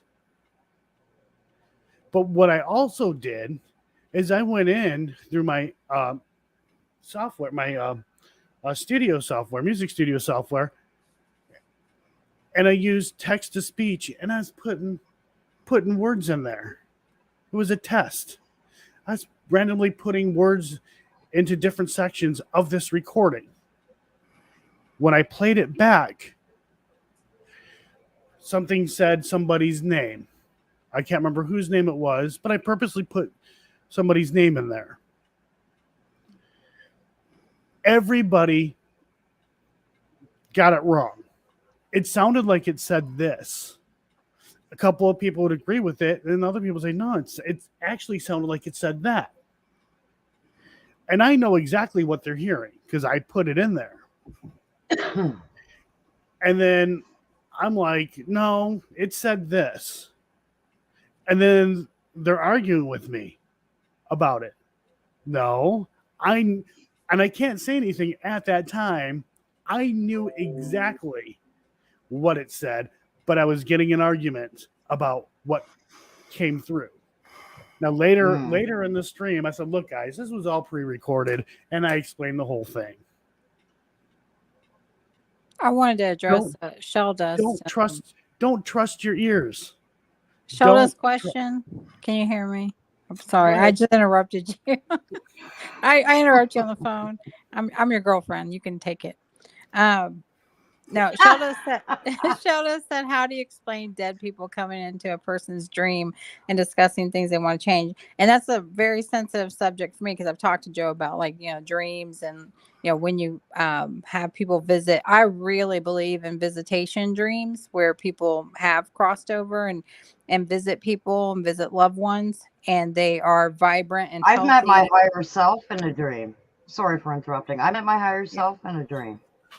Yeah, dreams are amazing, and I constantly tell Joe about that. But I've had a lot of stuff happen, and I really believe in the whole the dream thing of visitations. If they've crossed over and they're healthy and vibrant and they're having a good time, they're going to visit you when they feel you're ready to see that. Some people don't believe it's a visitation, but when they start realizing, hey, we didn't really like speak like we do on Earth, like it was like telepathy, and they were telling me things, but it wasn't like we were speaking. I'm like, yep, that was definitely a visitation. And my ex-husband had his dad. He didn't have a good relationship with him, so he had always questioned, like, will his, if his dad passes away, will it, be a visitation? Because I always told him about this stuff. And then we divorced, and he contacted me and said, hey, I want your take on this. I feel like this was what you consider a visitation, and I'm not sure. And his dad had just passed, and his dad, in a dream, came to him with his mom, who had passed of cancer way beforehand. And they were both on a boat and happy. And he's like, yeah, they used to like love the water, and they were like, looked like they were in their 30s and just hanging out. And it was like I was there with them having a good time, and they were trying to say, we're okay, we're together. And I said, yep, you just got a visitation dream. I mean, in my opinion, that they want you to know, because he struggled with like being kind of estranged from his dad, and it gave him comfort. And I thought, well, even if it's not true, it's giving him comfort that the stuff I told him was. Can I jump in on this? Can I jump in on this, because I have something that really happened. I'll jump in after you. The one thing that when I hear of these kinds of dreams, it's not well. If you want to sort of validate something like that, I think, even if it gives me comfort, I'd want to validate some fact that I heard in the dream externally, like if that person or that spirit told me where something was that was lost, and I went and found it. When my grandmother died, my mom told this story of her mom, was my grandmother, coming to visit her in the middle of the night and asked if her husband had started drinking again. And she said, no, he hadn't. And the spirit left. And then next day, her dad, who's my grandfather and married to the spirit, said, Dorothy came to me last night and asked if I started drinking again. But to me, that would be kind of an externally validated kind of phenomenon, because they both had the same experience around the same time of night, independently of each other. Right. The same question, which is, I won't say it's convincing, but it's pretty persuasive when you understand his history of alcoholism and what a worry that was in their family for years. I've had it happen to me twice, and I love these kind of conversations. I've had it happen to me twice. So years ago, my grandfather had passed away. Go down to Florida, do the whole.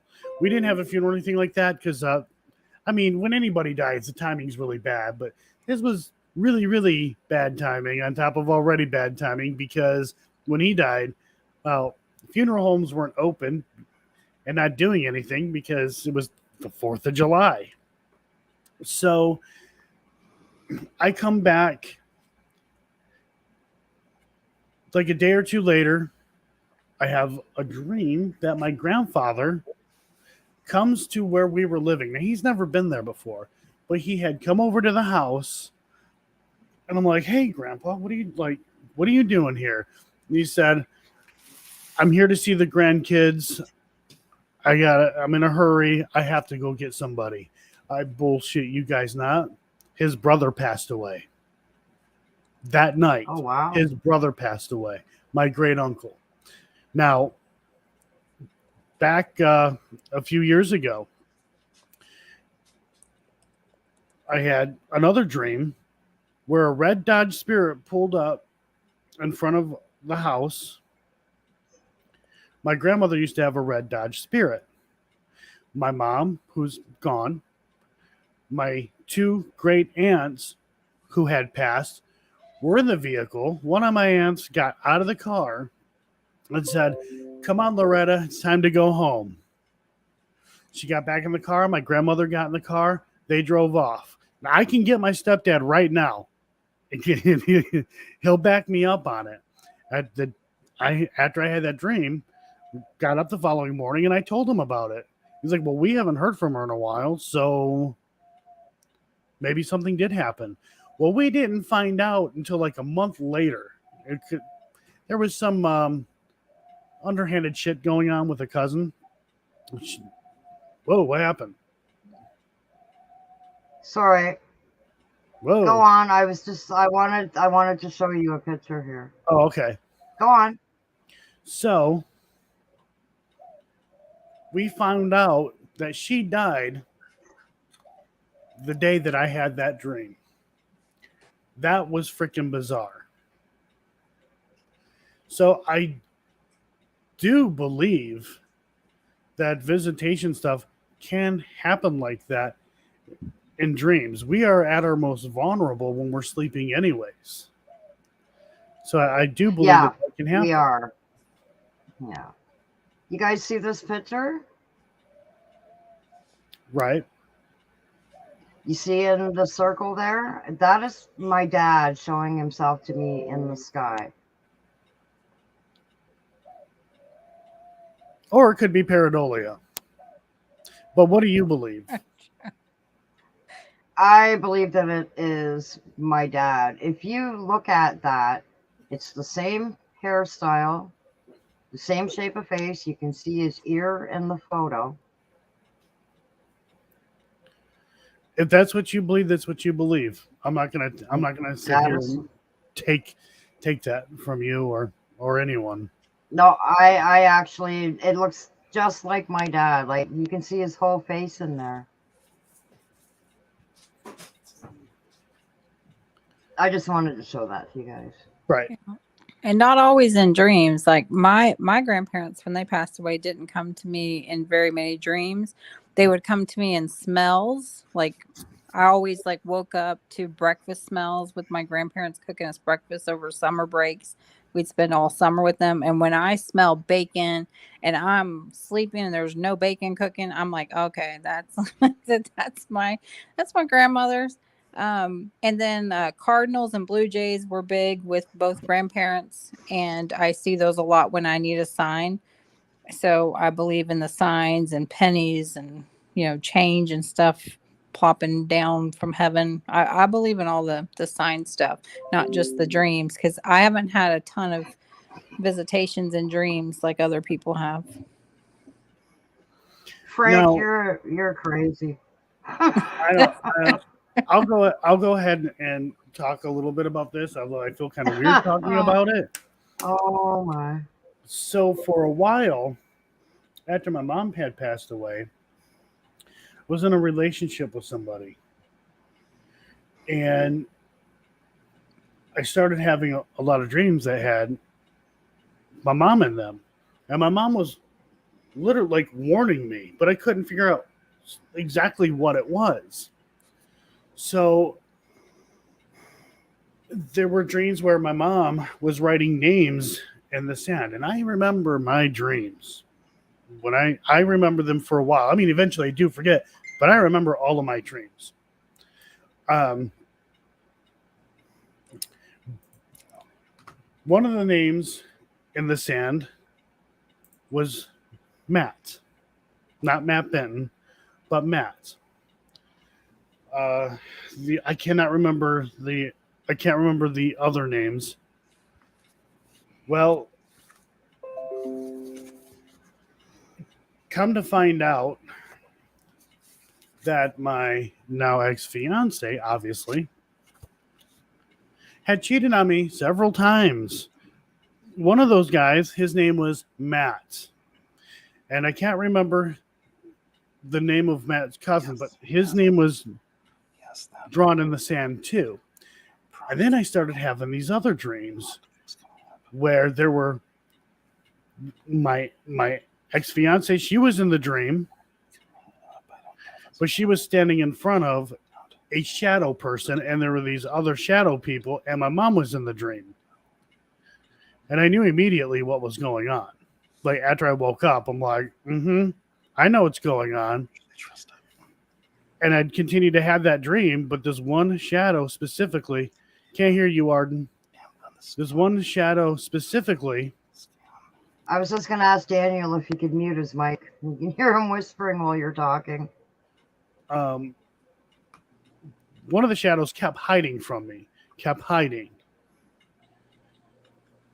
All of those shadows, with the exception of one that was hiding from me, represented 4 of the 5 guys that she actually cheated on me with. The reason why that 5th one was hiding is because I didn't know about him yet. He knew what was going on, and she was hiding him. She was helping hiding him. Then I found out what was going on. She totally gave herself away. So it was weird. I guess my mom was warning me the entire time that I was in a relationship with this person. And then I was getting warnings again from my mom. I can't say I blame her for warning you about that person. Well, this is a different person, Arden, but I am getting to that person. I was having dreams where my mom kept writing, for some reason, in sand, run.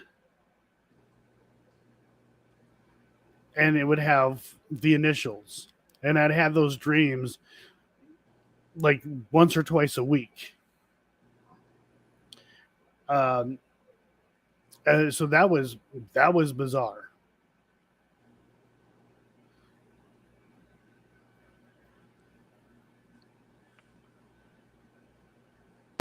So I had a smelling experience once after someone died. I don't know if you're done with your story yet. I didn't want to interrupt you. I'll go ahead because I've had the same experience as well. But go ahead, Daniel. I was 13, and this very close friend of my mom's had died. Let me turn my camera back on. After, just make this as short as possible. After she died, I kept smelling this perfume in one part of the house in the pantry. Every time I'd go there, I'd smell the perfume, and I'd walk away, come back. The perfume smell was there. No matter what time of the day or night it was, I could go in that spot and smell the perfume. And I associated it with my mom's friend because she had gotten her taboo stick cologne for her birthday that year. I kept smelling this taboo stick cologne in the pantry in this one spot. And it kind of creeped me out, but I didn't know what to make of it. So I asked my dad one day, this went on for at least a week. And I asked my dad, come over here. Can you smell this here? And he said, no, I can't smell anything.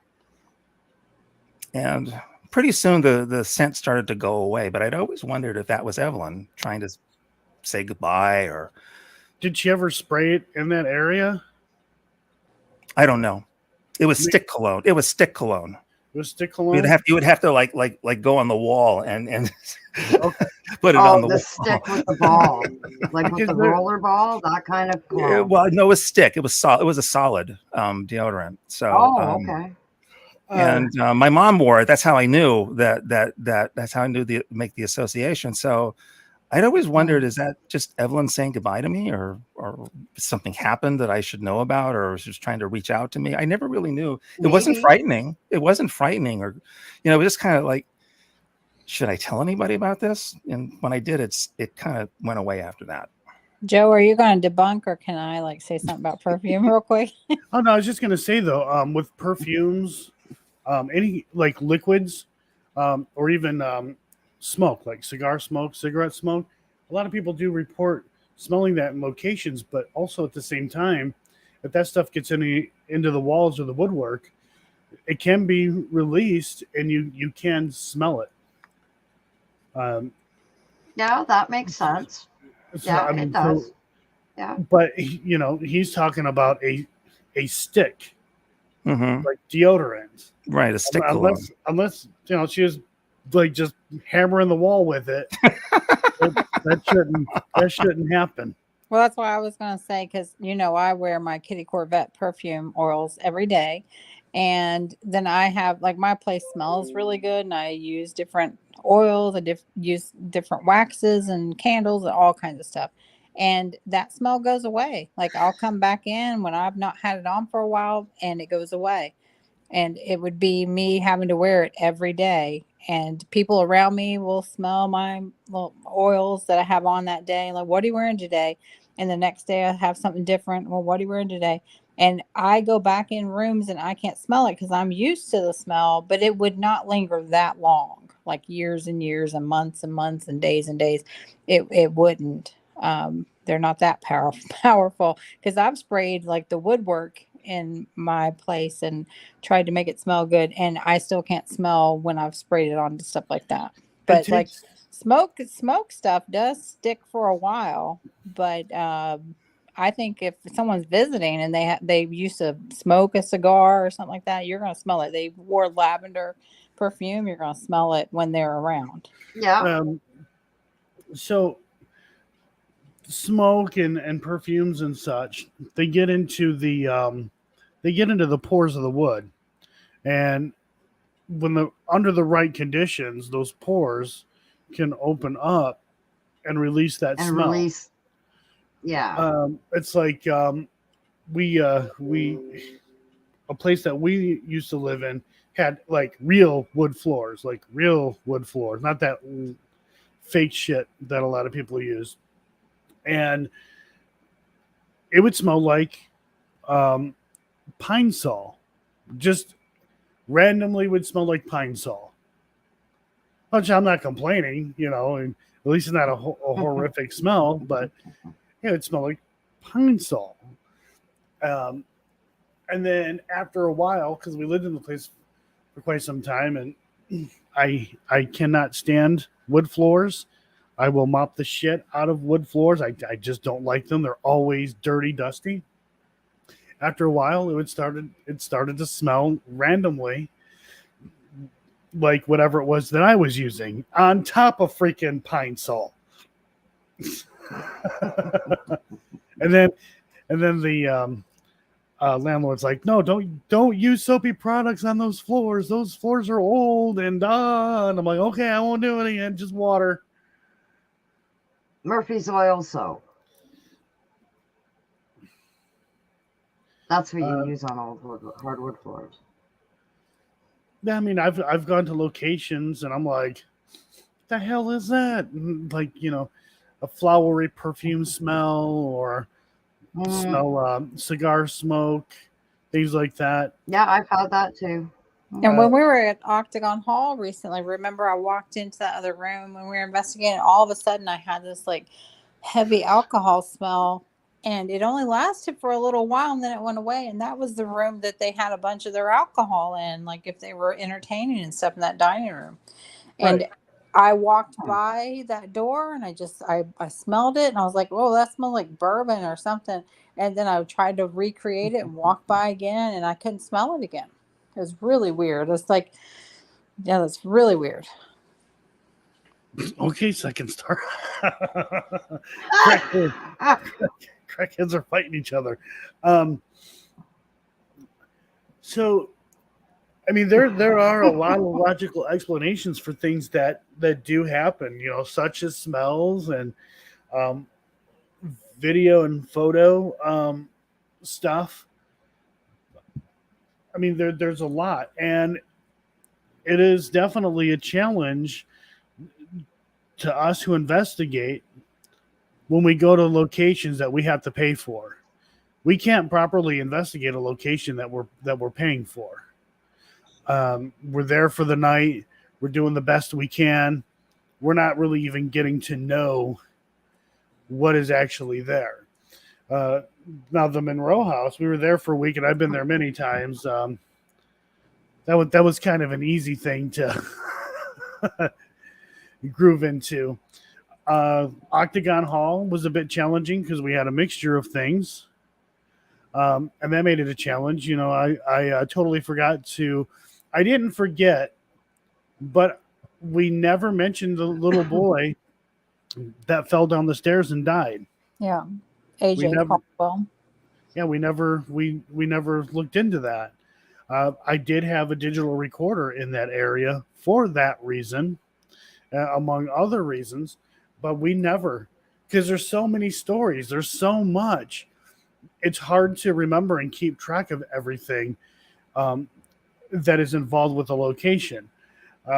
Honestly, and this really came from Ed and Lorraine Warren, that if you're going to investigate the paranormal, you need to have at least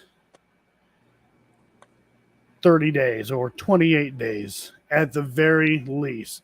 And I absolutely agree with that. Yeah, if you can get Octagon Hall to shut down for 28 days and let us stay there. Okay. Oh, I'm sure they would be more than happy to accommodate that, but I don't have the money for that. Well, I might. You never know. Your sugar mama. I work 3 jobs. There you go, Joe. You're all set. The Monroe House. I would love to stay at the Monroe House for a month. Oh gosh, I don't know if I can. Did that just happen now? Sorry, Sheldust. Did that just happen like right now? Damn. That's crazy. So, with the Monroe House, we were there for quite a few days, and I have to wonder, what will we experience staying there even longer? What would have happened if we would have stayed longer? Well, I probably would have lost my shit. Yeah, because it was a very stressful situation, and what is there is definitely not human and really plays a good psychological game. If I'm going to stay 30 days, I'm not staying at the Monroe House. You brought some of that back, and I had not been to that location. I'm going to stay in a happy place. I don't know if I actually brought something back, but that whole thing was weird. If you want to tell them about it, Don, go ahead. No, well, no. How many people? They've already heard in your chat about it. But yeah, I mean, you can go ahead and tell it. It's just where when they finished filming Monroe House and Joe was on his way back, I told him he could stop again at my place and stay because it's like a halfway distance. And I knew he's going to be tired. You can stay with me. Mm-hmm. And then when he stopped, like from the moment he walked in the door and was extreme, I could just tell he was tired, ready to shower, and just like not be very, very much like Joe. And I was like, okay, I'll give you a place to stay. And then we kind of like spent our evening like just kind of going through. He was going to show me some footage, and he was already like falling asleep while he was doing that. And I mean, I knew he was tired, so I said, well, why don't we just we could just go to bed? Like you need some rest. Yeah, I don't mind going to bed. And it was like what 9 or 10 o'clock at night, something like that, when we went to bed that night. Mm-hmm. Something like that. And then we were falling asleep, and he just kept getting up multiple times, like within a 1 and 2 hour span. He could not just lay down and sleep. And I let my eyes adjust to the darkness, so I could see when he was getting up, and I was like, are you okay? And it was like he couldn't hear me. Like every time, I know I talk low, but it's like he couldn't hear me. And so he went wherever he went. Like, I guess you went to my bathroom, and he had claimed he was like choking or coughing up black stuff. But when he came back into the bedroom, I would be like, hey, are you okay? Is there anything wrong? And he didn't lay back down in the bed. He propped himself up on his own like elbow or something, and was just like staring into my wall, facing the other direction from me. And do you remember that, Joe? I don't remember her. Remember that? I don't know. I don't remember all that. I just remember getting up a couple of times, going into her bathroom, and literally like just spitting up this nasty white foam shit and some black chunky shit. It was like, yeah, I remember you saying that on your live. Ooh, ectoplasm. Either that or I got throat fucked by a demon. Um, I don't think that happened. I didn't see that happen, but it just felt like there was something in my throat, like something yeah, was just in my throat, like right here. yeah. He only answered me one time out of those 3 times he got up. He answered me in the middle, like Wow. when I touched him like on his back and I said, "Are you okay? Do you need some Pepto Bismol? Do you need something? Like, can I help you?" And he claimed he really wasn't hearing me, but when the one time I talked in the middle, he had said, "No, I just feel like something's in my throat."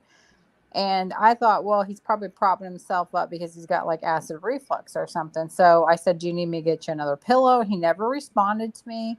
And I just kind of like laid there. I And don't remember it. I know I did ask you like multiple times. And then I was like, okay, he's probably not hearing me. I talk low, I get it. Mhm. So I just left him alone, but he got up 3 times. So he only remembers a couple times, but I saw the 3 times. And then that third time when he lay back down, he instantly went to sleep and stayed asleep for a while. So I think that third time was like the given, like Yeah. back up. But it was weird because he was not the same person. Like I was like, okay, Mm. what is going on? And he was staring at Yeah. the wall, just like facing the wall away from me, and I could Yeah. see that like he was just staring, like no Like expression. zoned out.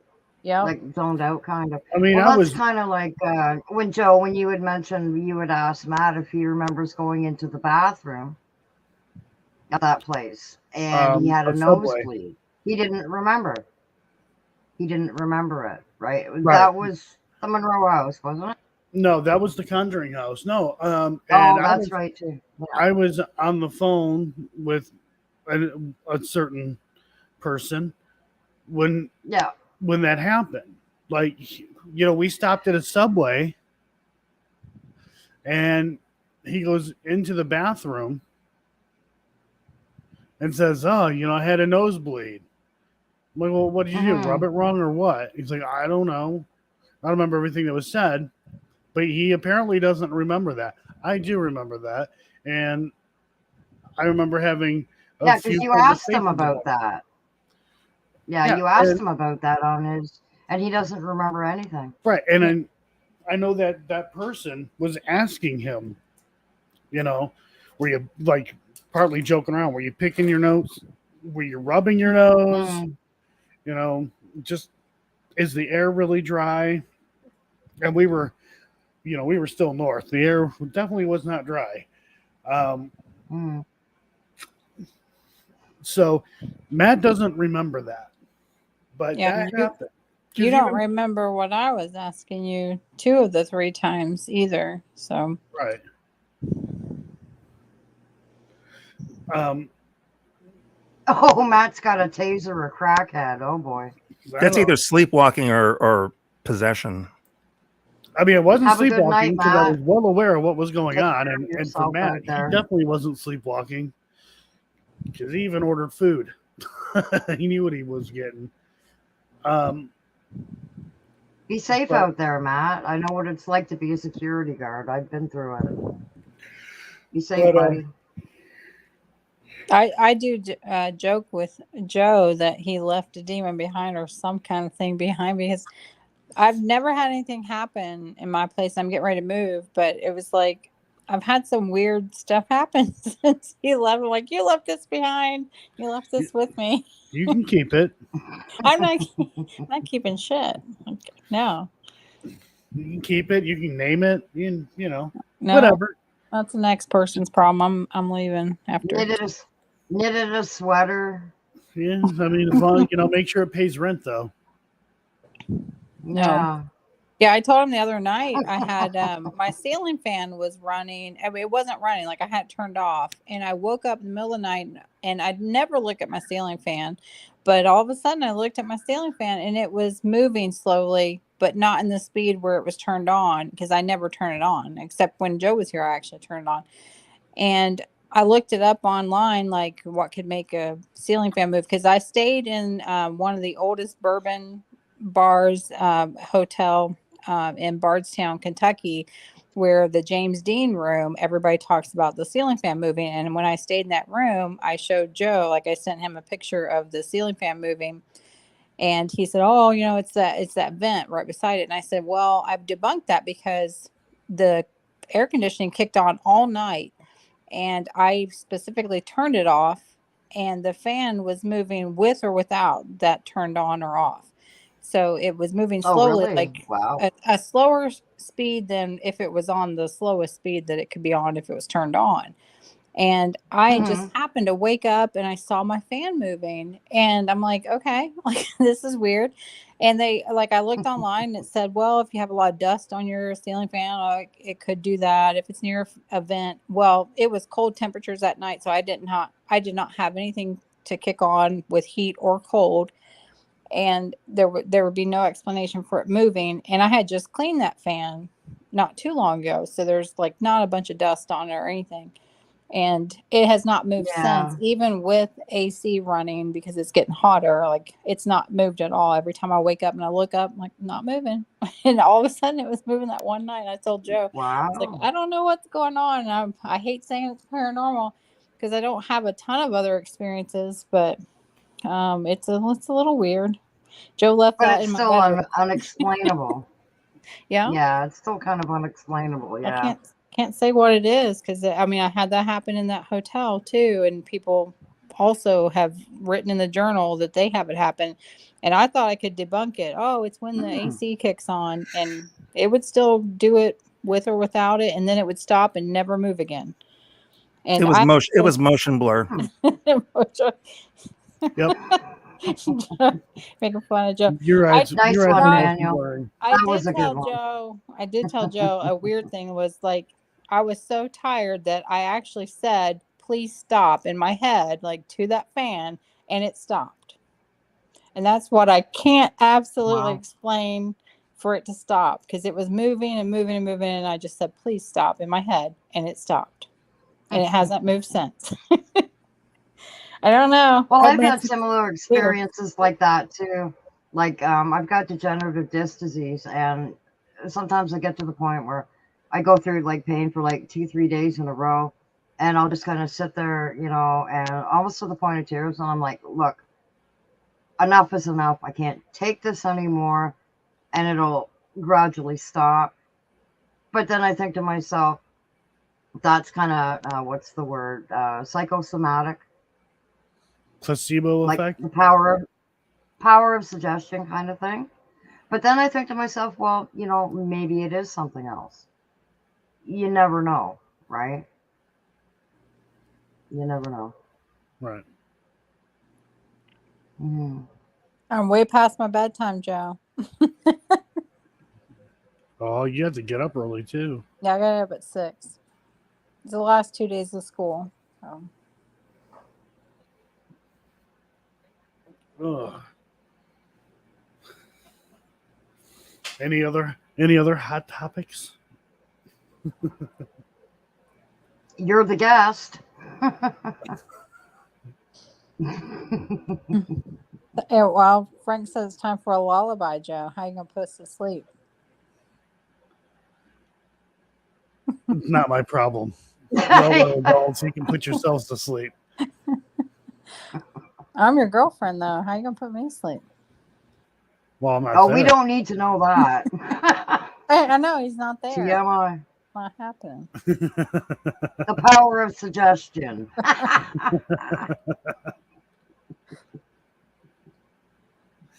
Oh, Lord. Well, you were supposed to end this at 12 anyways, Arden. Yeah, I know. But we're still here. It's okay. It's okay. Frank's gotta stop. Tell God you hypnotize. Frank, I'm a grower, not a shower. Hey, Sarah. Nice to see you. Uh-oh. Shelda says, I have some ideas.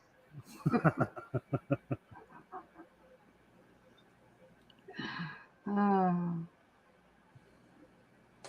So, I don't know. I don't know what else to say. I don't know what else to talk about. Well, we can end this if you're all talked out.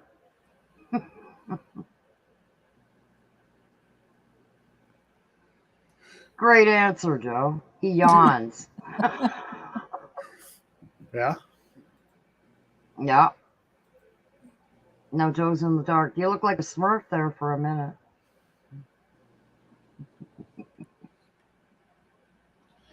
Oh, I need to check something. That's like my phone conversations with Joe. That interesting, huh? Yeah, I don't joke around when I say I keep to myself. Yeah, I ran my mouth tonight, but usually I'm just very quiet. Have a good night, Frank. I don't say much. I love you, Frank. Franco Sierra.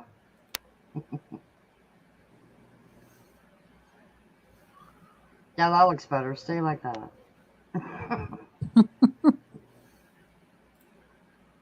I'm the one normally fighting with my lighting, and actually, it's not too bad. Thinking about getting one wet, shell dust. She was asking about what Do kind we of want to know? has. What's that? She was asking what kind of camera Joe has because she's thinking about getting one. What kind? Like, I have all kinds of different cameras. I have a Sony AX33. I have a mirrorless camera that needs to be replaced. That's an A50-100. I have a Sony Handycam. I got a GoPro. I have this cheap ass full spectrum camera, and then I have the bad boy, the Blackmagic Pocket Cinema 4K. Ooh. I have a nice camera here, but unfortunately, it doesn't do video. It's a really good camera. It's a Cameron 40D. It's heavy as all hell, but it's a really good camera. At one time, that was King of the Hill. Mm-hmm. That camera? Yeah, that camera at one time was King of the Hill. It's a really good camera. I just wish it could do video, but it doesn't. Yeah, so it's just an SLR, not a DSLR. Yeah. Yeah.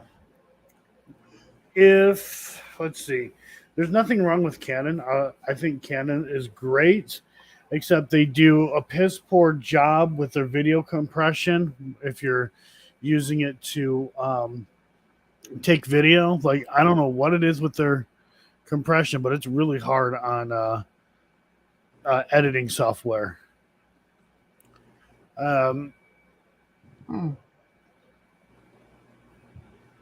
But Canon's great. Sony's great. I absolutely do not like Nikon. I don't like their color science. No, I never liked them. No. Anything about them. Yeah.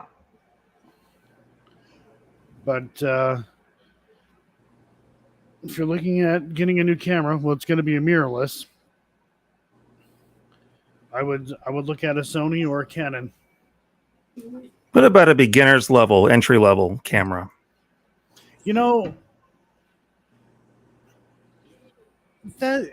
so that's a weird one to me. So on one hand, you know, you get an entry level camera, you're still going to basically get all the bells and whistles as the more expensive cameras. Usually there are some differences between them. Like an entry level may not have as fast as focus. Battery life may not be as good. It may not have IBIS or image stabilization.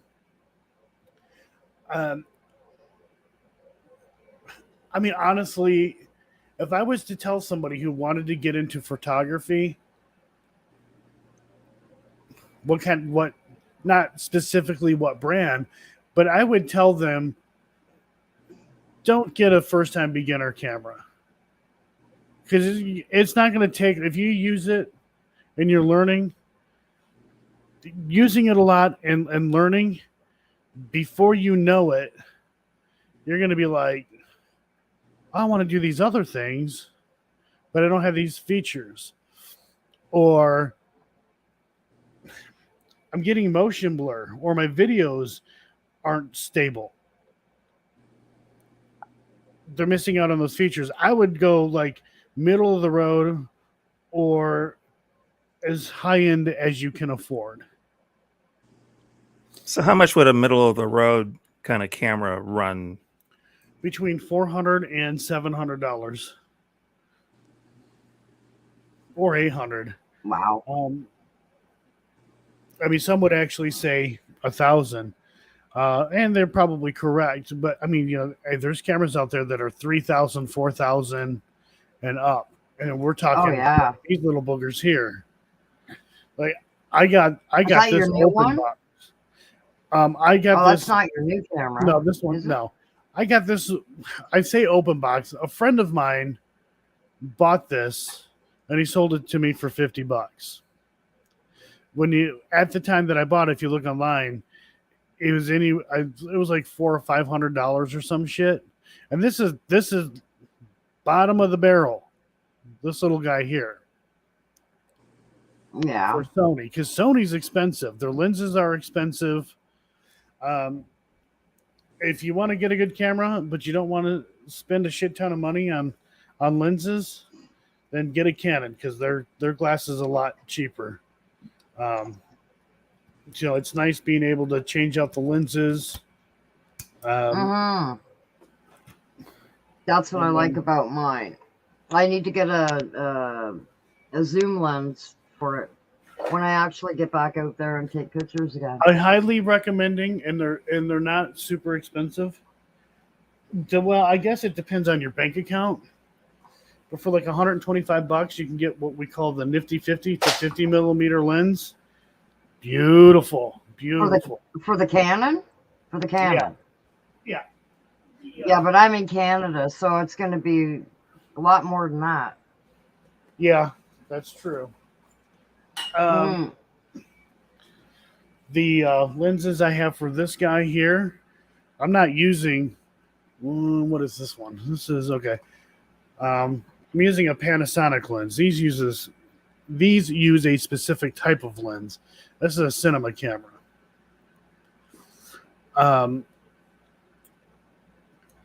So these lenses, you can get them.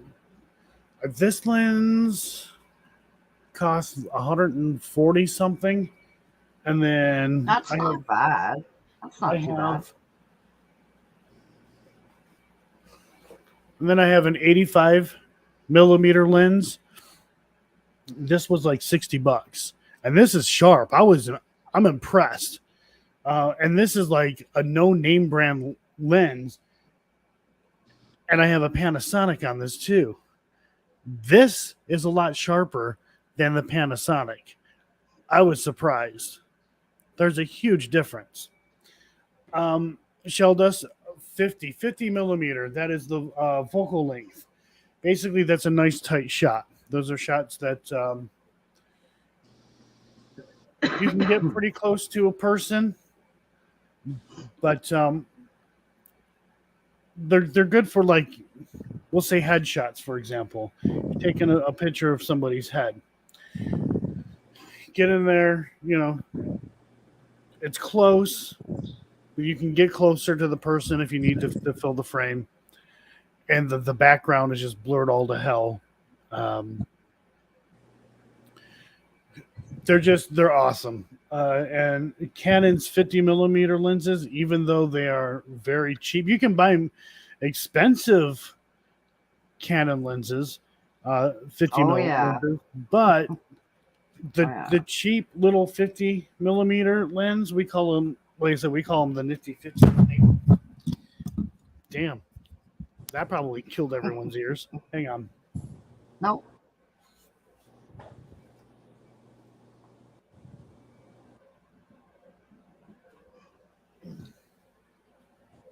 No ass shots, Joe. No, we're saving that for the next documentary. So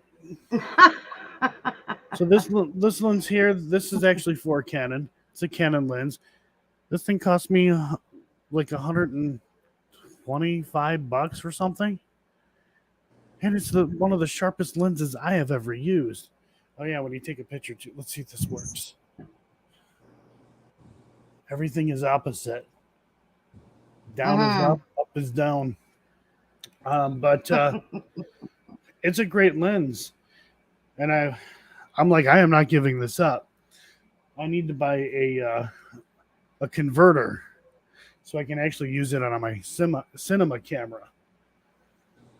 Oh, that'd be cool. Right Yeah. on. What year versions are you talking about, Joe? Year versions. I know Canon had come out with a newer mounting system, but these older lenses should work with the newer mounts.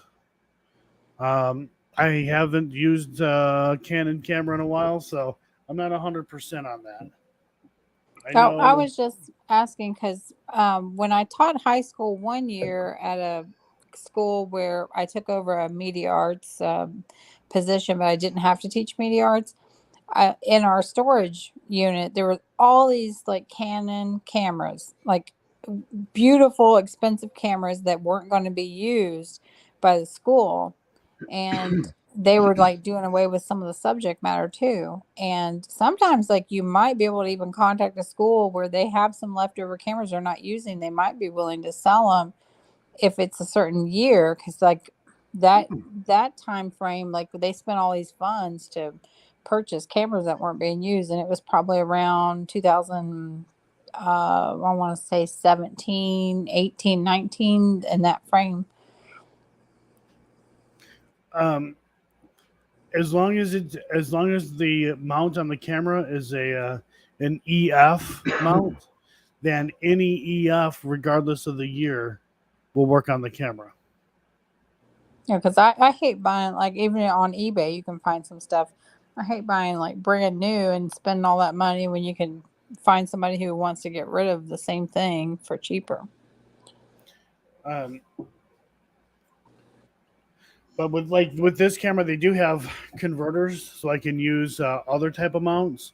But I just feel I would much rather use what is specific for this camera. But I am willing to get a converter for my Nifty 50. Well, this ain't the Nifty 50. This is.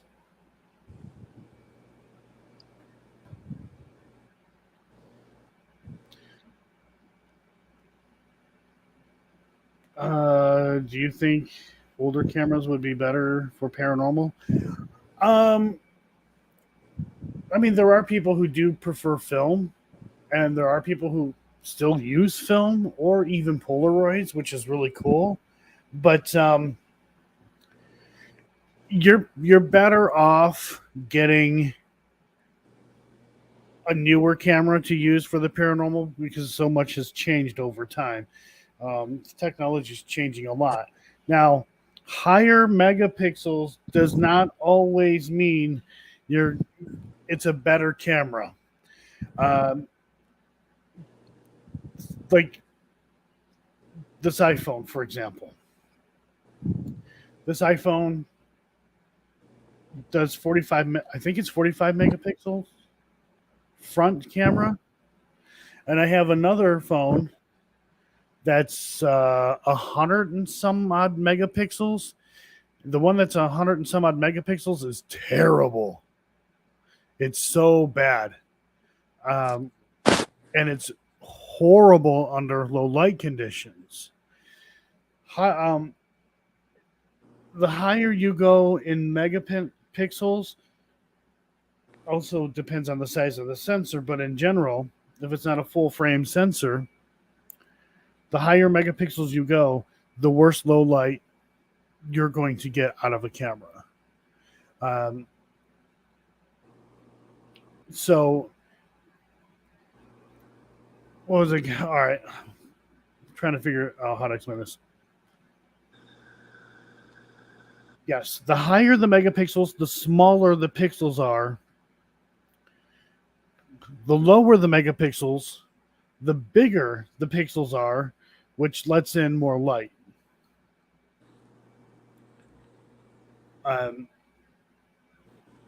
But again, too, with technology, you can have more megapixels and still get good low light out of them. But it's a give and take.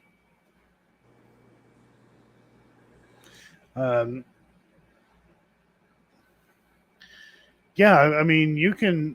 I mean, a lot of people are like, "Oh, I got to get myself this, some fancy camera like this." I mean, there's a purpose for this camera. This is for interviews, B-roll footage, and some other things. That's why I got this camera. But I'm also very serious about filming. But I know people who just use their phone and make some incredible stuff. Some of the footage that I have uploaded, like for my members, the B-roll footage, some of that stuff was on this phone. Or not this phone, it was the 13. I have the 14 now. A lot of B-roll footage that I've taken have been with older cameras. And just the way that I color grade them and the style,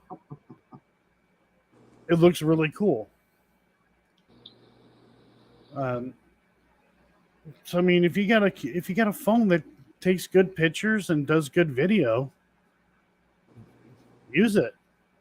You can do phenomenal things. I know Ghost Biker Explorations, Miranda Young, a friend of mine. If you go watch all her videos, they're all filmed on an iPhone. You wouldn't know it. You'd have no idea.